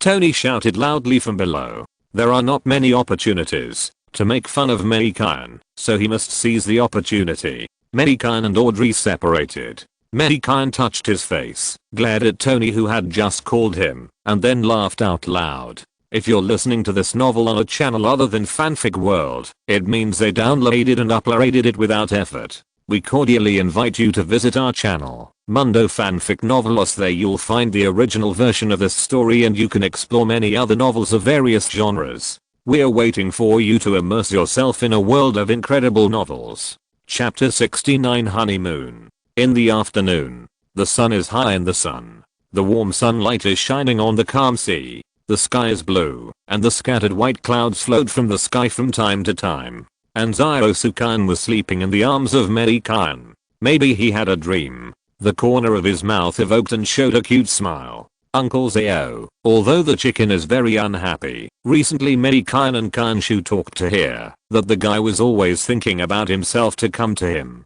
He took Audrey to buy the small cloth baguette and wanted to run away from home again, but every time he was discovered by waste, he was fat. This half month is a rare leisure time for Mei Gan. He doesn't have to watch the store or fight. He eats when he wakes up and takes a walk on the green seashore after eating, or lies on a lounge chair to bask in the sun or swim. This is the ideal life that Mei Gan had before he traveled through time. I didn't expect to live like this after traveling through time. It's so comfortable, but I have to go back in half a month, and Mei Gan is still reluctant to leave. Although Mei Gan's savings have not yet achieved financial freedom, saving a little can still last for a long time. It's just that I don't have friends to drink and chat with, and sometimes I feel bored. I still have to go back. This kind of leisurely life may be very reassuring in the short term, but it will get boring after a long time. And Audrey has been thinking about going back for a long time, but she just didn't say it.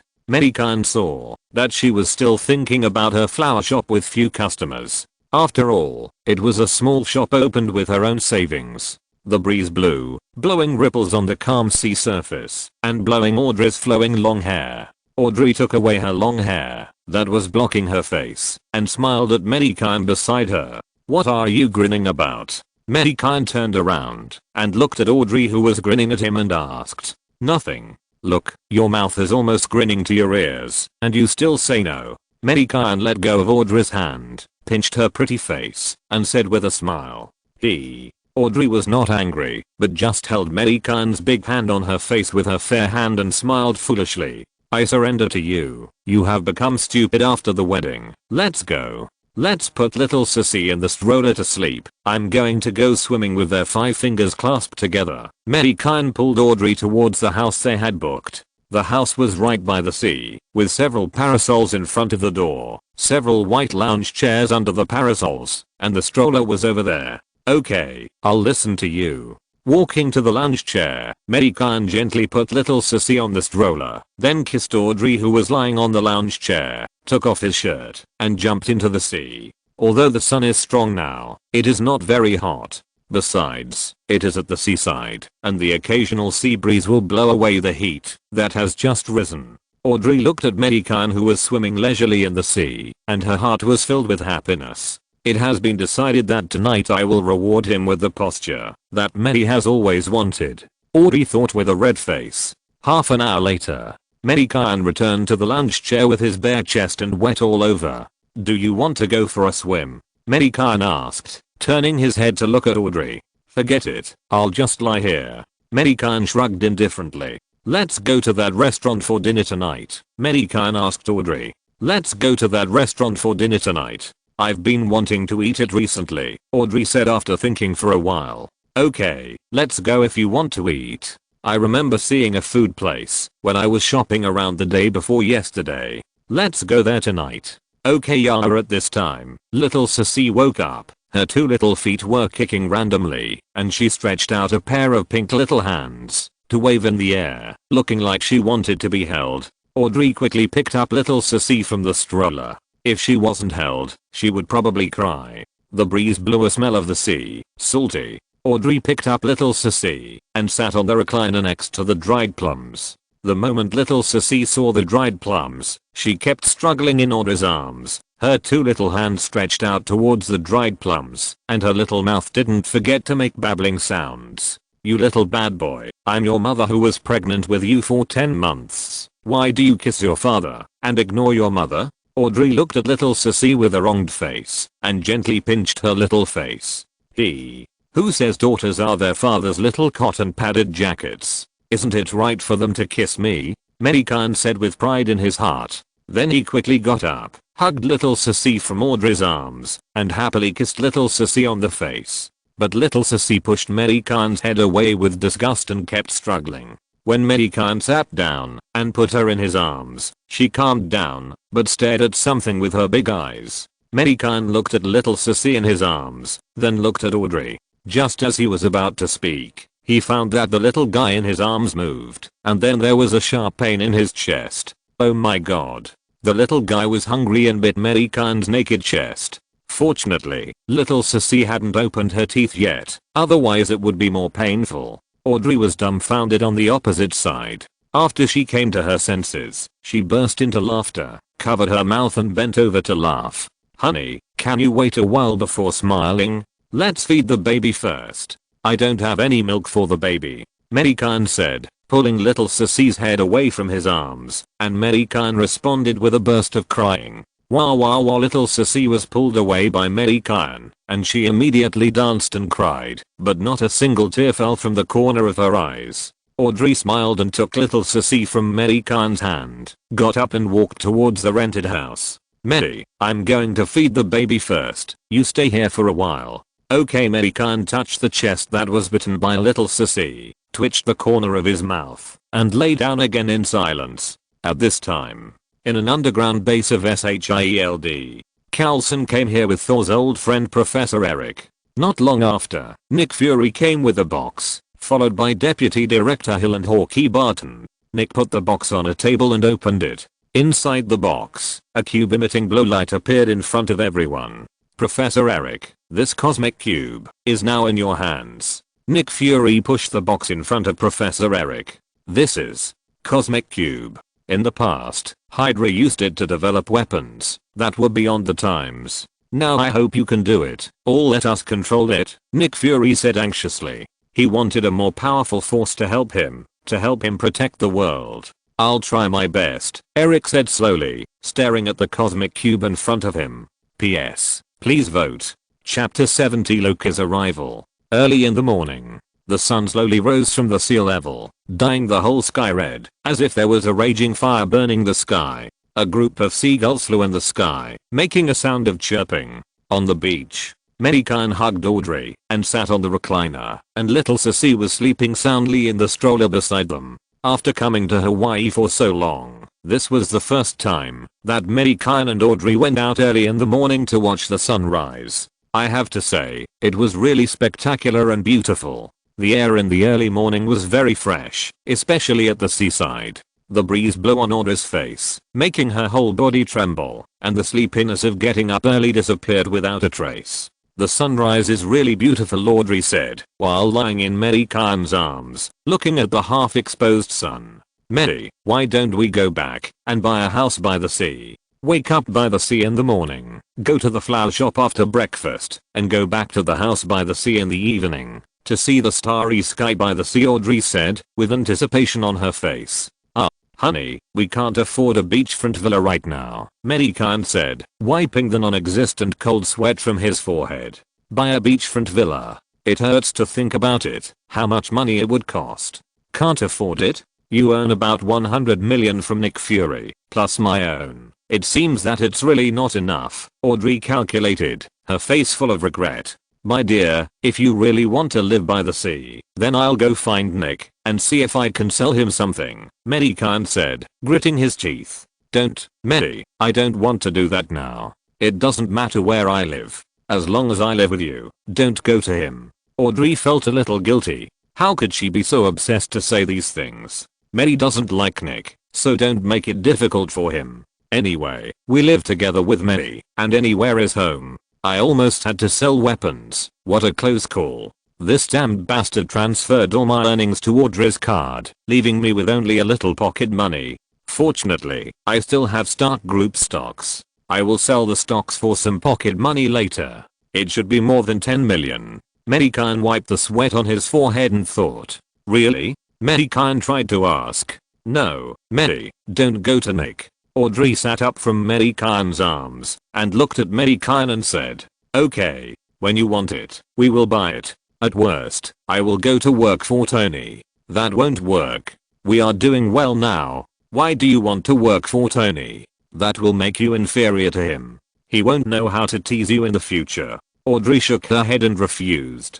Dear, you are so nice. Mei Gan hugged Audrey tightly and said, I will buy you a villa by the sea after I cheat Nick of some money. By the way, Loki should be here soon. By then, I will make a move anyway, so I will cheat Nick of tens of millions more. Mei Gan wiped his chin and thought so. Leisurely time always passes quickly, and more than 10 days have passed in the blink of an eye. In the last few days, Mei Gan and Audrey plan to rent a small yacht, to go out to sea, spend the last time on the sea, go fishing, sunbathe, and watch Audrey put on that bikini. It must be beautiful. Just thinking about it makes my heart beat. It just so happens that Audrey has a yacht driver's license again. She took the test in S.H.I.E.L.D. before. Not only yachts, but also airplanes, tanks, or Quinjet fighters, she can drive. She is really proficient in driving. Although the director of S.H.I.E.L.D. is not a good person, they recruit elites with special skills. Audrey is a 4th level agent. She is not a vase. If Mei Gan hadn't resigned, she would probably be a 5th level agent now. After hearing about it, Mei Gan wanted to go to S.H.I.E.L.D. to steal a Quinjet fighter to travel in space. Think about it, the scenery should be beautiful. Who doesn't have the idea of going to space to see the scenery there? In the morning, Audrey drove a 3-story yacht to the sea. Mei Gan looked at the familiar Audrey driving the yacht with envy. At this moment, Audrey was full of heroic spirit, which made Mei Gan see a different side of her.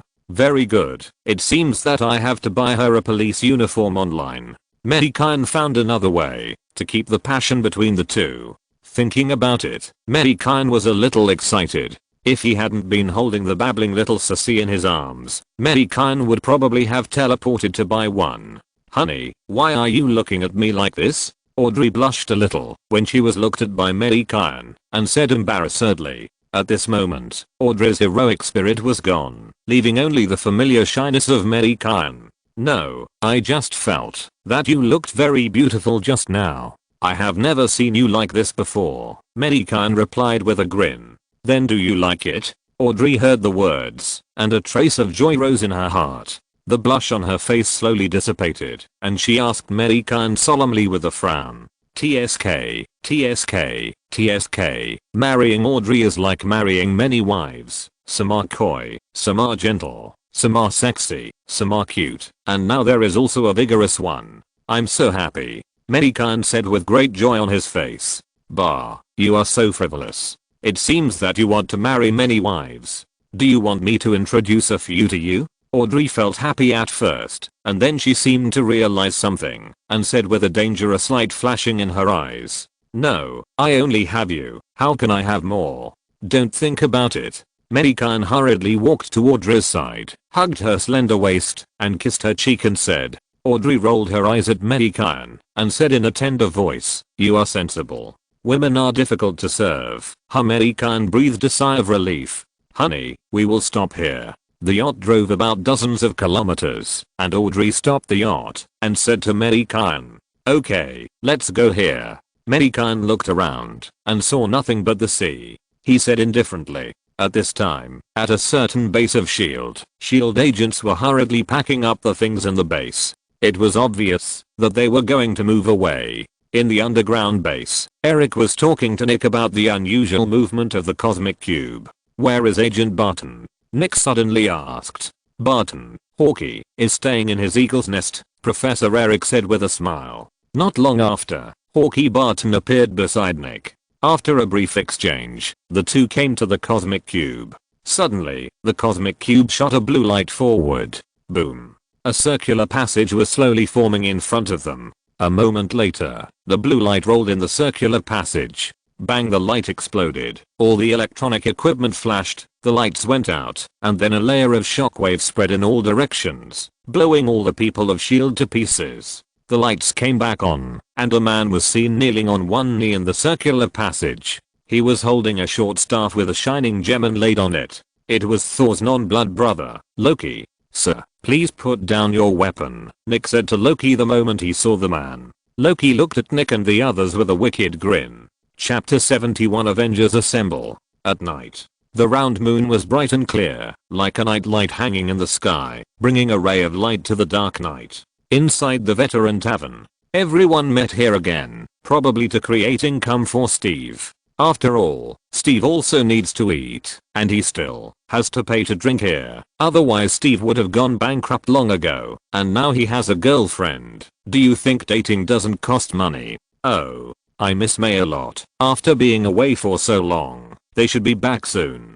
Tony drank the wine in his hand and said to the other people at the bar, "I called them yesterday. Audrey said she would be back in a few days. They rented a yacht yesterday and went out to sea. I really envy them," Natasha said enviously. "Natasha, you should also find a boyfriend, so you don't have to envy them anymore," Nadia said to Natasha, leaning her head on Johnny's shoulder. "You guys are all in pairs. I'm so jealous. It seems I really need to find a boyfriend." Natasha felt that she didn't fit in here. So miserable. Especially there was a man with 2 women over there, not afraid of not being able to handle it. Beasts. "I think the guy named Barton last time is quite a match for you," Johnny interrupted. "Don't talk nonsense. Barton has a wife and children. They are very loving, not to mention Carlson. He also has a girlfriend, and she's a cellist," Natasha said quickly. "It seems you have to find one yourself." "God bless you," Steve said with a smile. At the street entrance of the physical therapy center, the car stopped at the door of the veteran tavern. The car door opened, and Nick Fury rushed into the bustling tavern with Carlson. Everyone who heard the noise looked at the director of S.H.I.E.L.D. who was often tricked by Mei Gan in confusion. "Captain, Natasha, Tony, Banner and our Mr. Green Hornet, the Earth needs you now." Nick walked in front of everyone and said to everyone seriously, "Is the end of the world here? Or are aliens attacking us?" "Arcing of agents," Tony said jokingly. Nick did not answer and glanced at Carlson beside him. "Mr. Stark, we are really in danger this time." "Natasha, Barton is controlled by the enemy. He has betrayed." Carlson quickly handed a tablet in his hand to Tony, and then Carlson said to Natasha beside him, "I don't take things from people I don't know casually." Tony raised the wine glass in his hand and replied, "Barton." Natasha frowned and stared at Nick. Nick nodded to Natasha. Steve beside Tony quickly took it and looked at the picture on the tablet, but found that he couldn't understand it, so he had to put it in front of Tony. Tony looked at the picture, then frowned, and turned to the tablet and carefully browsed the content. "It's really coming," Tony muttered to himself. "What's coming?" Everyone looked at Tony in confusion. "It's the god Carlson mentioned last time," Steve asked. "Loki, the god of mischief in mythology, the younger brother of Thor. He stole the cosmic cube. I don't know what he wants to do," Carlson explained to everyone. "What is the cosmic cube?" Banner wondered. Tony didn't answer and handed the tablet in front of him. "Mr. Bruce, we need you to find the whereabouts of the cosmic cube. You are the only one here who is most familiar with gamma rays," Carlson said to Banner, who was looking at the information. "What do you want me to do? Do you have the equipment? But you have to ask my boss for leave for me first," Banner said, pushing the glasses on his nose. "I don't think Tony will mind." You looked at Tony and said, "So what progress have you made now?" "We are already scanning the world's cameras, mobile phones, and laptops. As long as they can connect to satellites, they are all our eyes," Carlson introduced. "But it's too late. We have to narrow the search area," Carlson continued. "Aren't you invading the privacy of the people, Chief Nick?" At this time, Uncle Kyan interrupted. "Sir, this is about the life and death of the whole world. We must do this. If we don't, when can we find the alien? We do this for the Earth." Nick turned his head and stared at Uncle Kyan, who was drinking wine. Uncle Kyan was unmoved, but said lightly, "Then, Chief Nick, tell us how the so-called god came down, and in whose hands the cosmic cube was lost." Everyone listened to Uncle Khan's words, all frowned and looked at Nick Fury. Nick moved his lips when he heard the words and ignored Uncle Khan, just looked at Banner and said, "Professor Bruce, how many equipment do you want? How many spectrometers can you mobilize?" Banner looked at Uncle Khan, then at everyone, and had to reply, "As many as you want. Let's go." "Captain, Natasha, let me go somewhere," Nick Fury said, and walked towards the gate, while Coulson and Natasha followed behind him. Everyone looked at each other, and Tony said to everyone, "You go first and find out the reason. I'll go back to get a battle armor." "Okay. Khan, I'll go find out. You look after the house." Steve patted Uncle Khan's shoulder, looked at Nick and the others who walked out of the gate with strange eyes, then patted Banner's back, and walked out first. "Uncle, should I go?" Kato looked at everyone who walked out of the tavern, and asked Uncle Khan in confusion. "You go. It's okay to go and watch, but don't believe what that black salted egg said. Also, bring the chicken with you. If there is danger, release the chicken. If there is no danger, don't use it." "Okay, then I'll go first." Hearing this, Kato picked up the chicken beside him and ran after him. For the safety of the world. Uncle Khan put down his wine glass and sneered. Let's go back to sleep." Uncle Khan hugged the two women and walked towards the physical therapy center.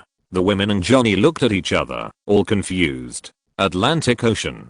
Bermuda. A Quinjet transport roared past. At sea, a sky carrier was floating on the sea, with more than a dozen Quinjet fighters parked on the deck. Many agents in military uniforms were busy with something. The Quinjet transport landed on the deck, and Steve and others followed Nick Fury and others down the transport, looking around curiously. Especially Kato, who looked around with surprise. Steve looked at the agents in military uniforms passing by him, and said with emotion, "It's a long lost feeling. Let's go in first. It will be a bit short of oxygen here later," Natasha said to everyone. Everyone was stunned for a moment when they heard it, and just at this time there was a broadcast. "Aircrew, clear the deck." A sound came from the sky carrier below. Everyone hurried to the edge of the deck and looked down. A spectacular scene came into everyone's eyes. The seawater was pouring back, and the sky carrier was slowly floating up. Chapter 72. We can only destroy one town at most.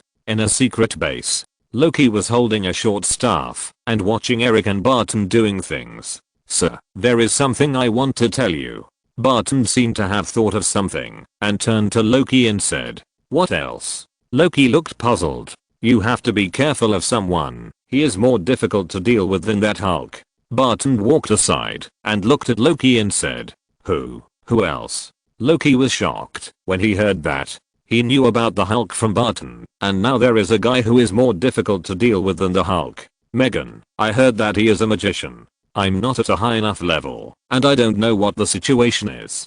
I don't know much, but Natasha mentioned it to me once. I heard that he once scared the Hulk away. He actually scared that stupid big guy away. Who is he, and where is he now?" Loki frowned and asked. "Sir, he is the owner of a small shop. He is on his honeymoon now. He is not in the Big Apple." "That's good. I feel relieved. I'm afraid that Steve and the others will notify him to come back." "Don't be afraid. It will be useless to come back then." Loki sneered. 2 days later, on the sky carrier, Natasha, who was about to leave the room, turned around and looked at Loki, who was trapped in a large glass can, and said, "Thank you for your cooperation." Then she turned around and left without paying attention to Loki. On the other side, Tony and Banner were searching for the whereabouts of the Rubik's Cube. They chatted from time to time. And just then, Nick Fury hurriedly walked in and asked Tony, "Iron Man, what are you doing?" Tony was looking at the screen in front of him and replied without looking back, "I want to ask you to." Nick Fury was very dissatisfied with Tony's invasion of the sky carrier, and the two quarreled for a few words. Tony looked at the screen and asked Nick, "Then what is phase 2? Can you explain it?" Steve took an energy weapon and put it on the table beside him and came in front of the three people, looking at Nick, and said, "Phase 2 is that S.H.I.E.L.D. uses the cosmic cube to make weapons." "Sorry, I just disappeared to find this." At this time, Thor with golden hair, Natasha and Kato walked into the room. "Did you know about this?" Banner pointed at the screen and asked Natasha, who had just walked into the room. Do you want to leave here, Doctor? Where to escape to? Back to Canada? Or back to my current home? I don't want to jump from here, Banner said with a smile as he walked. Loki wants to control you. Banner, I don't feel it. I'm fine now. I just want to know why your shield uses the cosmic cube to create weapons of mass destruction. Banner pointed at the content on the screen. The others stared at Nick. Nick Fury looked at everyone, then pointed at Thor, and said to everyone, because he has May. Thor was confused for a moment. Why is it because of me? And who is May? Pointing at himself, he asked. Nick said to everyone slowly, last year, an alien visitor came to Earth, and had a match of equal strength, destroying a small town. Last year, May almost destroyed the entire Big Apple. We not only discovered other creatures in the universe, but also discovered that our strength is very weak, our weapons are very backward, and we have to be on guard against May all the time. If he is not happy, he may destroy a city. That should not be my business. We can only destroy a small town at most. The May you are talking about can destroy a city. I don't believe it. Besides, our people just want to coexist peacefully with the Earth. Thor said to everyone. Everyone's face was full of black lines when they heard this. What do you mean, that you can only destroy a small town at most, but May can destroy a city? Do you feel very honored or very wronged? Brother Khan will never destroy a city. He is a kind person, and he is also very lazy. He doesn't want to move, unless someone offends him. Kato on the side, raised his hand and said, I agree. Steve nodded, indicating that this is the May in his mind. Captain, maybe you don't know that May did release magic that covered the entire Big Apple last time. Tony's voice came from the side. Yes, May is too strong. Hulk is still very afraid of May, but I think May has no hostility towards us and will not hurt others indiscriminately. Banner expressed his opinion. 0.0 The quarrel among the people began at this moment. Something is wrong. You are all wrong. At this time, Kato looked at the people who were arguing violently and shouted loudly. No one noticed that a green ring on his hand was emitting a faint light, protecting Kato. At this time, the people who had lost their minds could no longer listen to anyone's words, but just targeted each other, began to attack each other, and exposed each other's weaknesses. At this time, Boomer bomb sounded, bombing everyone into the air, and even blew Hulk out, and everyone woke up. Roar at this moment, the sky carrier was in chaos. Countless people ran around. Tony put on the Mark armor, flew out of the sky carrier, and went to the explosion. In Hawaii, in the sea, Mei Gan and Audrey were lying on the deck in their swimsuits, basking in the sun. Little Sissy was sitting in a stroller beside them, chewing on a teething stick with relish. She was about to grow teeth, and her mouth was always drooling, so Mei Gan bought her a box of teething sticks. Mei Gan felt that Audrey had become much darker in the past month, and her originally fair skin had now turned bronze. Fortunately, he had magical powers, and he could not get tanned, no matter how much he sunbathed, otherwise his handsome image would be gone. He thought so. No wonder he always insulted Tony. It turned out that both of them were narcissistic guys. Audrey didn't want to sunbathe today, for fear that she would get tanned again and become ugly, and what would Mei Gan do if he disliked her? But Mei Gan still pulled her out, and Mei Gan said that this was a healthy color, and it was as beautiful as before, so she was fooled by Mei Gan to put on a bikini and sunbathe together.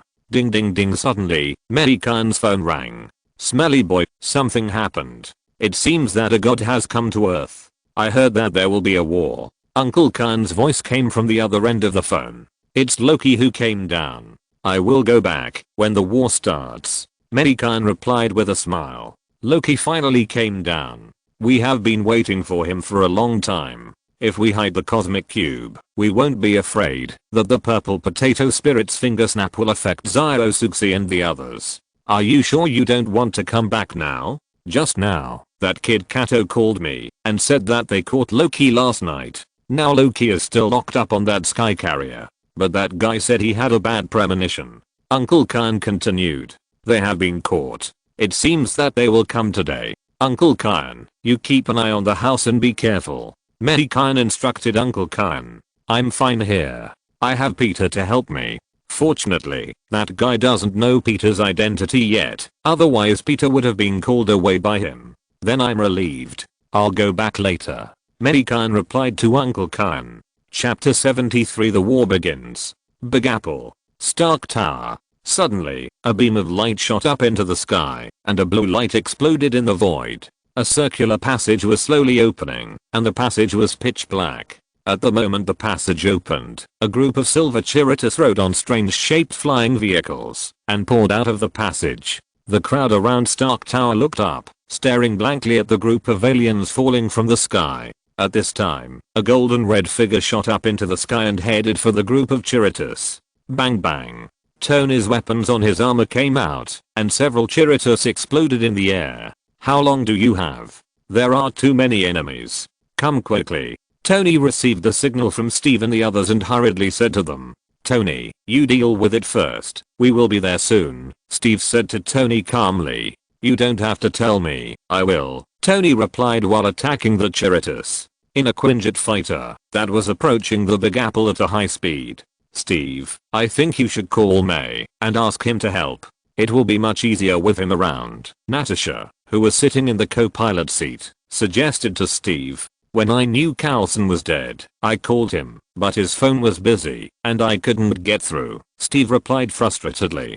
Didn't you try to call Audrey? Natasha asked Steve. Steve was stunned when he heard this, then patted his head and said, I forgot. You call Audrey now. Maybe Carlson can still be saved. Natasha didn't say anything. When she heard this, she picked up the phone and dialed Audrey's number. Beep. After 2 busy turns, Audrey's voice came from the phone. Hi, Natasha, what's up? I'm driving a yacht. Is your husband here? I have something to ask him. Wait a minute, he's talking to Kyle on the phone. They've been talking for a long time, and I don't know what they're talking about, Audrey said. Audrey, I have something very important to do. It's about life. Can you let May answer the phone first? Natasha urged hurriedly. Okay, wait a minute, Audrey said, and there was no sound from the other end.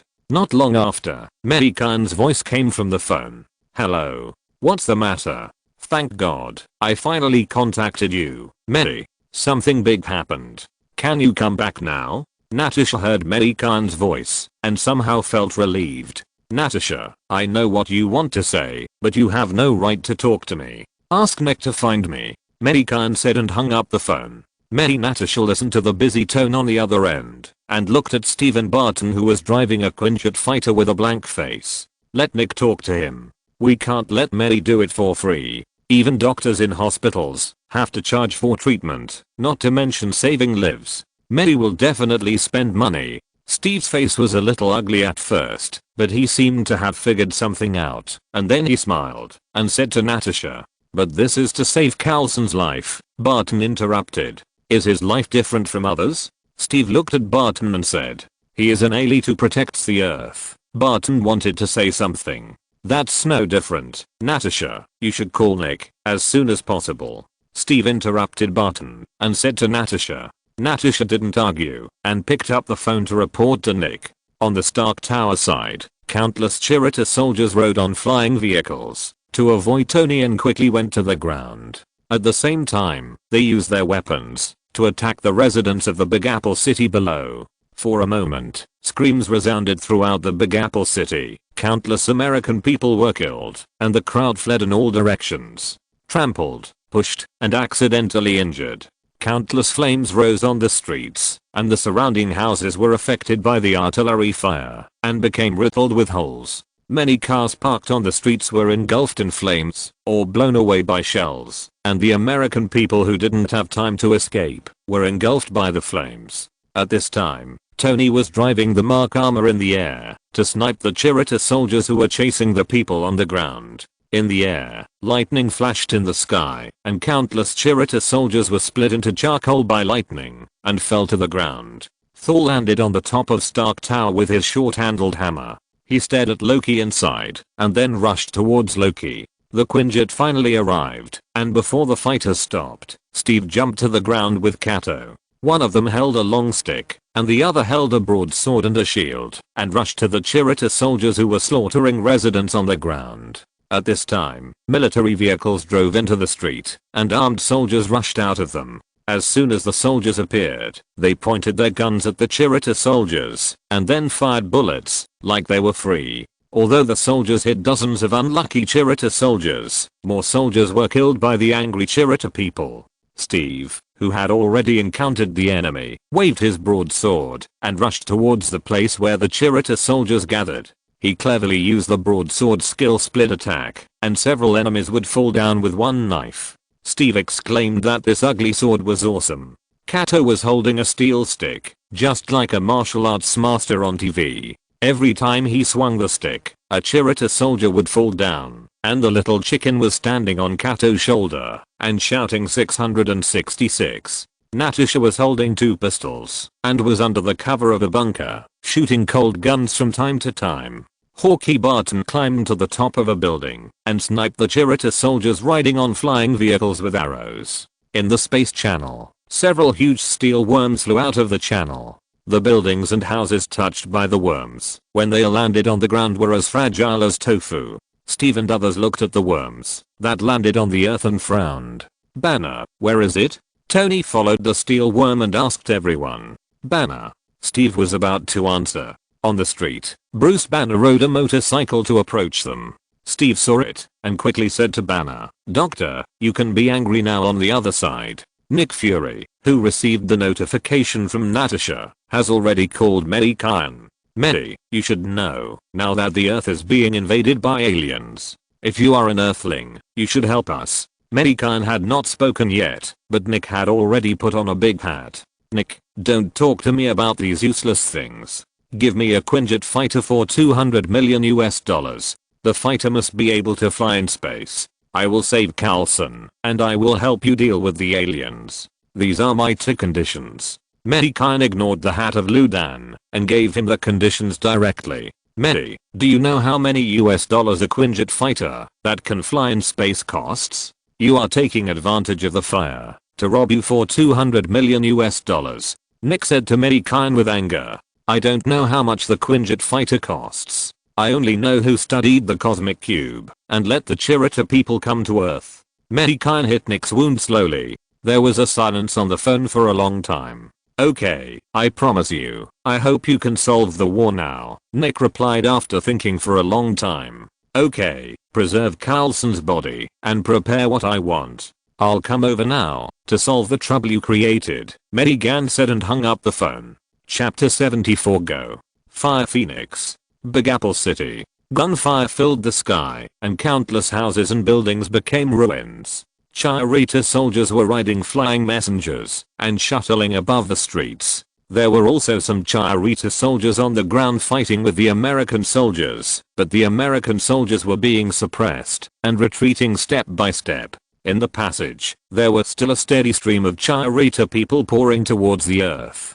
Several giant steel worms were wreaking havoc on the streets, and one of them was being taught a lesson by Hulk. From time to time, there were Chirita soldiers attacking Hulk, and although Hulk was not hurt, it also made Hulk extremely irritated. He roared angrily. On the other side, Loki was beaten up by Thor several times, and he had already seized a flying vehicle and was fleeing from Thor's pursuit. Hulk finally destroyed a long steel worm and stared at the Chirita soldiers who were like flies with his fists. Bang! Thor's short hammer fell from the sky and landed next to Hulk. Swoosh! Tony drove the Mark armor to the side of the 2 people, and from time to time a beam of light came out of his hand to blast a Chirita out. Not long after, Steve, Kato and Natasha also landed beside them. Except for Hawkeye Barton, he was still on the roof and was too far away to come down. Tony, how long can your armor last? Steve asked Tony as they stood back to back. Can it last for a while? Kato, are you okay? Natasha asked Kato beside him. Yes, it's really fun to fight. Kato licked his dry lips and said, why do you bring the little chicken with you when you fight? If you hurt him, Mei will settle the score with you, Natasha said as she looked at the little chicken on Kato's shoulder. Hearing Natasha's words, Steve seemed to have just discovered the little chicken on Kato's shoulder, staring at it straight, making the little chicken think it had met a bad uncle. I almost forgot, we have a phoenix here. Fire Phoenix, what is that? Thor asked puzzled. You'll know in a minute, Steve replied to Thor, then looked at Kato and asked, Kato, can you let Chicken Little help? The situation is very critical now, and I don't know when Mei will come. Kato hadn't finished speaking when the sound of a motorcycle engine reached the ears of several people, and a skull with light blue flames came to the side of several people on a super cool motorcycle. The Ghost Rider grabbed the chain on his shoulder with his right hand, and then threw it into the air, and several Kirita soldiers who passed over their heads turned into ashes. You're finally here, Johnny, Tony said to the Ghost Rider. Sorry, I'm late. Ghost Rider got off the motorcycle and said to Tony, oh my god, he's Johnny, Natasha said with a surprised face. It's the real deal. Steve shrugged and said, he has the breath of a demon, which makes me. Thor frowned and looked at the Ghost Rider. He is our good brother and trustworthy. Tony interrupted Thor and said, let's not talk about anything else. Kato, can the little chicken help? Steve finished talking to Kato and asked. Kato looked at the little chicken on his shoulder. The little chicken heard what the other said, turned his head, and looked at everyone, then flew over everyone's head. He said to everyone, I want 10 big meals. What fake? The little chicken can actually talk. Thor stared at the little chicken with wide eyes. Although it is said that the universe is full of wonders, even if he has a broad vision, he has never seen a little chicken that can talk. You are the little chicken. Your whole family is little chickens. The little chicken angrily retorted to Thor.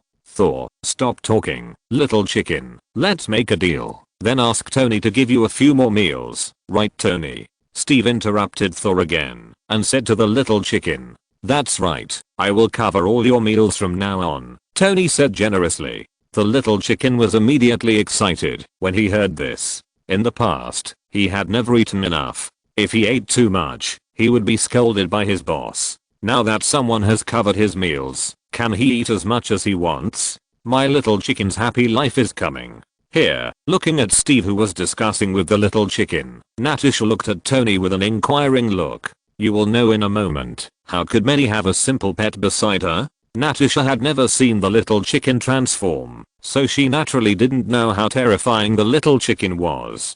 Go. Fire Phoenix, Steve shouted, pointing to a long steel worm that was shuttling in the air. The little chicken heard the words and flew into the air with its small body. A few seconds later, the red light bloomed, making everyone's eyes red and unable to look directly. After a while, everyone's vision recovered, and they saw a huge red bird flapping its wings in the air. On the sky carrier, watching a little chicken on the screen suddenly turn into a huge red bird, Nick Fury's hands trembled. Damn it, I knew this little chicken was not simple, Nick cursed inwardly, staring at the Fire Phoenix on the screen. From the beginning, he knew that Mei Gan was not simple, and he knew that this little chicken that could only understand human language might just be a trick. Who knew it could grow so big? It seems that I still don't know enough about him. This guy asked for my reward, and I don't know if he can come back in time. He won't use this big bird to deal with these aliens. In the air, the Fire Phoenix drew a beautiful arc in the air, dragging a long red light through the many Kirita soldiers. Bang bang. When the Fire Phoenix left, countless Kirita soldiers all exploded into pieces, and fell to the ground. The moment the pieces fell, the red light flashed, and they turned into ashes, and floated in the air. This is Xianshan's little chicken who eats. It's so powerful. Natasha stared at the Fire Phoenix rushing towards the steel worm. What kind of beast is this? Thor stared at the Fire Phoenix and asked. This is a divine beast, Phoenix, not a fierce beast. Be careful, it will set you on fire later. Tony looked at this country bumpkin with contempt, and suddenly felt that this so-called god was just like that. On the other side, Loki, who was driving the aircraft, also looked at the Fire Phoenix in the air with horror. What kind of bird is this? Why didn't Barton tell me that the damn lowly human actually hid such a powerful bird? Loki drove the aircraft away from the Fire Phoenix. The Fire Phoenix came to the top of the steel worm. It flapped its two wings at the worm, and a red light shot down the worm. The red light fell on the worm in the blink of an eye. Suddenly, countless flames appeared on the worm's body. In an instant, the blazing flames surrounded the worm. The flames burned happily on the steel. The worm could no longer shuttle freely in the sky and plunged into a building. Strangely, the red flames did not spread to the building, but only entangled the worm. While attacking the Kirita soldiers, everyone watched the worm slowly shrink. The fire phoenix flapped its two huge red wings again. The red light appeared again, and in the blink of an eye, it hit the worm again. The flames on the worm became more intense, and it was burned to ashes after a while, as if the worm had never appeared. At this moment, a blue circular light appeared on the Stark Tower. In an instant, the light became brighter, and a circular array covered with runes appeared above the Stark Tower, and then rotated. "What is this, Tony? What is in your building?" Barton asked Tony with the headset in his ear. Hearing this, everyone hurriedly looked towards the Stark Tower, and was immediately stunned by the spectacular scene. P.S. I changed the part about the Ghost Rider Johnny in the tavern in chapter 71, but it does not affect the reading. By the way, please vote. Chapter 75, The Lightning Chain. Hawaii. Mei Gan, Audrey and the other two, who had returned the yacht and picked up their luggage, were standing on an empty beach. "Mei, aren't we going to the airport to go back? Why are we here?" Audrey asked Mei Gan, holding little Sissy in her arms. "It's too late to take a plane back now. I'll take you back in another way." Mei Gan took out her staff and said to Audrey. This time the staff was not an item, but the staff of the human hero, Archmage Antonidas, with a skill, water element summoning. Originally, it would be fine to let the little chicken solve it, but it would not be good to take Nick's reward and not go back, lest that guy cheat, and then there would be trouble again. Other ways to go back: use magic? Correct, dear. I'll reward you with a kiss, Mei Gan said with a lewd smile. "You're not serious. Let's go," Audrey said after rolling her eyes, after touching the cheek, kissed by Mei Gan. "Okay, let's go now, dear. Hold my hand tightly, don't be surprised later," Mei Gan said, and then he pointed his staff at the ground. In an instant, a huge blue magic circle appeared under the feet of the three people. The magic circle slowly rotated. After a burst of white light, the three people disappeared on the spot, leaving only footprints on the ground. Stark Tower. The blue magic circle suddenly shrank. After a burst of white light, Mei Gan, holding the staff, and holding Audrey holding little Sissy, appeared on the top of Stark Tower. Mass teleportation. The ultimate move of the Archmage Antonidas. Teleport the units in the host's radius to a marked unit or building. The casting range is determined by magic power. Casting interval: 15 seconds. On the sky carrier. Looking at Mei Gan appearing on the screen at Stark Tower, Nick Fury breathed a sigh of relief, and finally felt relieved. Although he had been on guard against Mei Gan, he still recognized Mei Gan's power in his heart. As long as Mei Gan came back, he knew that it would not be long before this battle should end. Agent Hill, get our logistics personnel in place. The war is about to end. Nick turned and said to Hill behind him, "Sir, the aliens are still here." Hill looked at the Kirita soldiers who were wreaking havoc on the screen, and couldn't help but mutter in his heart, whether this commander's head was blown up by Barton, and the aliens were still here, how could the war end? "You pass the order down, and you'll know when you see it later." Nick didn't explain, just turned back, and continued to look at the screen. "It's Mei and the others. They're finally back." Natasha looked at Mei Gan and the other two on the roof of Stark Tower, and said with a sigh of relief. Tony saw Mei Gan and drove the Mark armor to the roof of Stark Tower. "Mei, you're back. Why did you bring little Sissy and Audrey here? It's too dangerous here. You take little Sissy and Audrey back first. We'll hold on here first." Looking at little Sissy in Audrey's hand, Tony urged worriedly. Tony, a guy who dotes on children, the first thing he did when he met was to worry about little Sissy. It seems that little Sissy really deserves to know this godfather. Mei Gan did not answer, but just pointed the staff in his hand again. In an instant, Mei Gan and the other four disappeared from the spot, and when they reappeared, they were already where Steve and the others were standing. Flash is a skill of Mei of Shadow Song, the hero of the Night Elf Warden. It allows the host to carry people for short distance instant movement, and the number of people carried is determined by magic power. Casting interval: 1 second. Tony, now I leave this place to me. You just stand here and watch the show, Mei Gan said with a smile, turning around and looking at everyone. "Hey, Mr. New Magician, are you sure you are not kidding? Thor looked at the staff in Mei Gan's hand, and then looked at Mei Gan with a look of looking at a fool. Thor Odinson, the heir of Asgard, you are too weak, you know nothing about power. Mei Gan couldn't stand Thor's look of looking at him like a fool, and said to Thor sarcastically, "Hey, do you want to touch it?"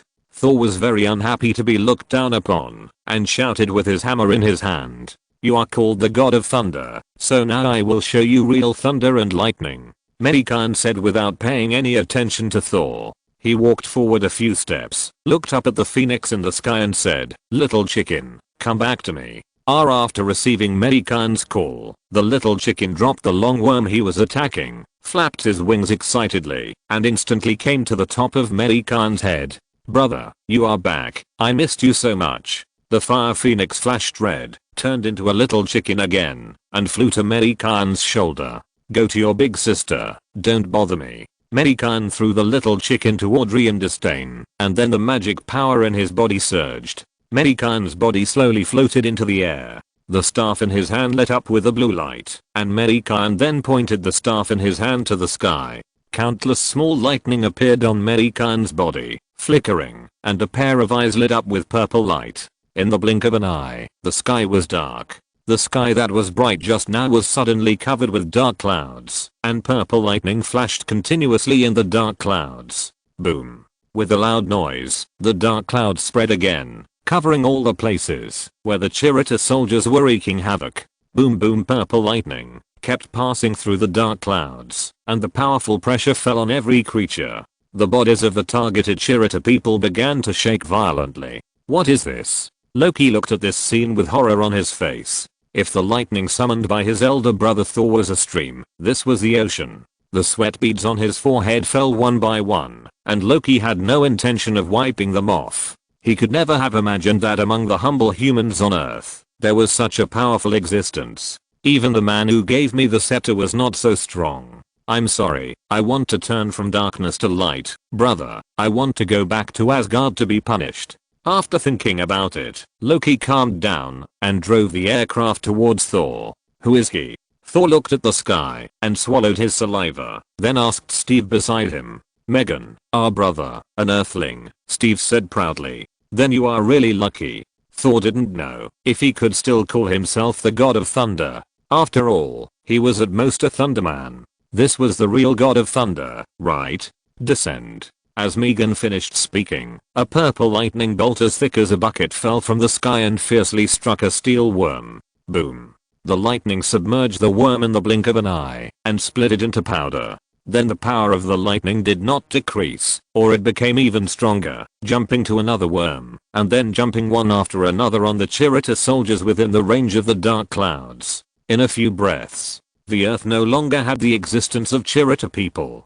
But the lightning chain did not stop, jumping on the last S.H.I.E.L.D soldier through the circular space channel, and leaping towards the S.H.I.E.L.D army that was staying there. Everyone was already stunned. A group of people worked so hard to deal with so many enemies, but Mei Gan evaporated all the enemies with the magic and headed towards their hometown. Loki approached Thor and trembled.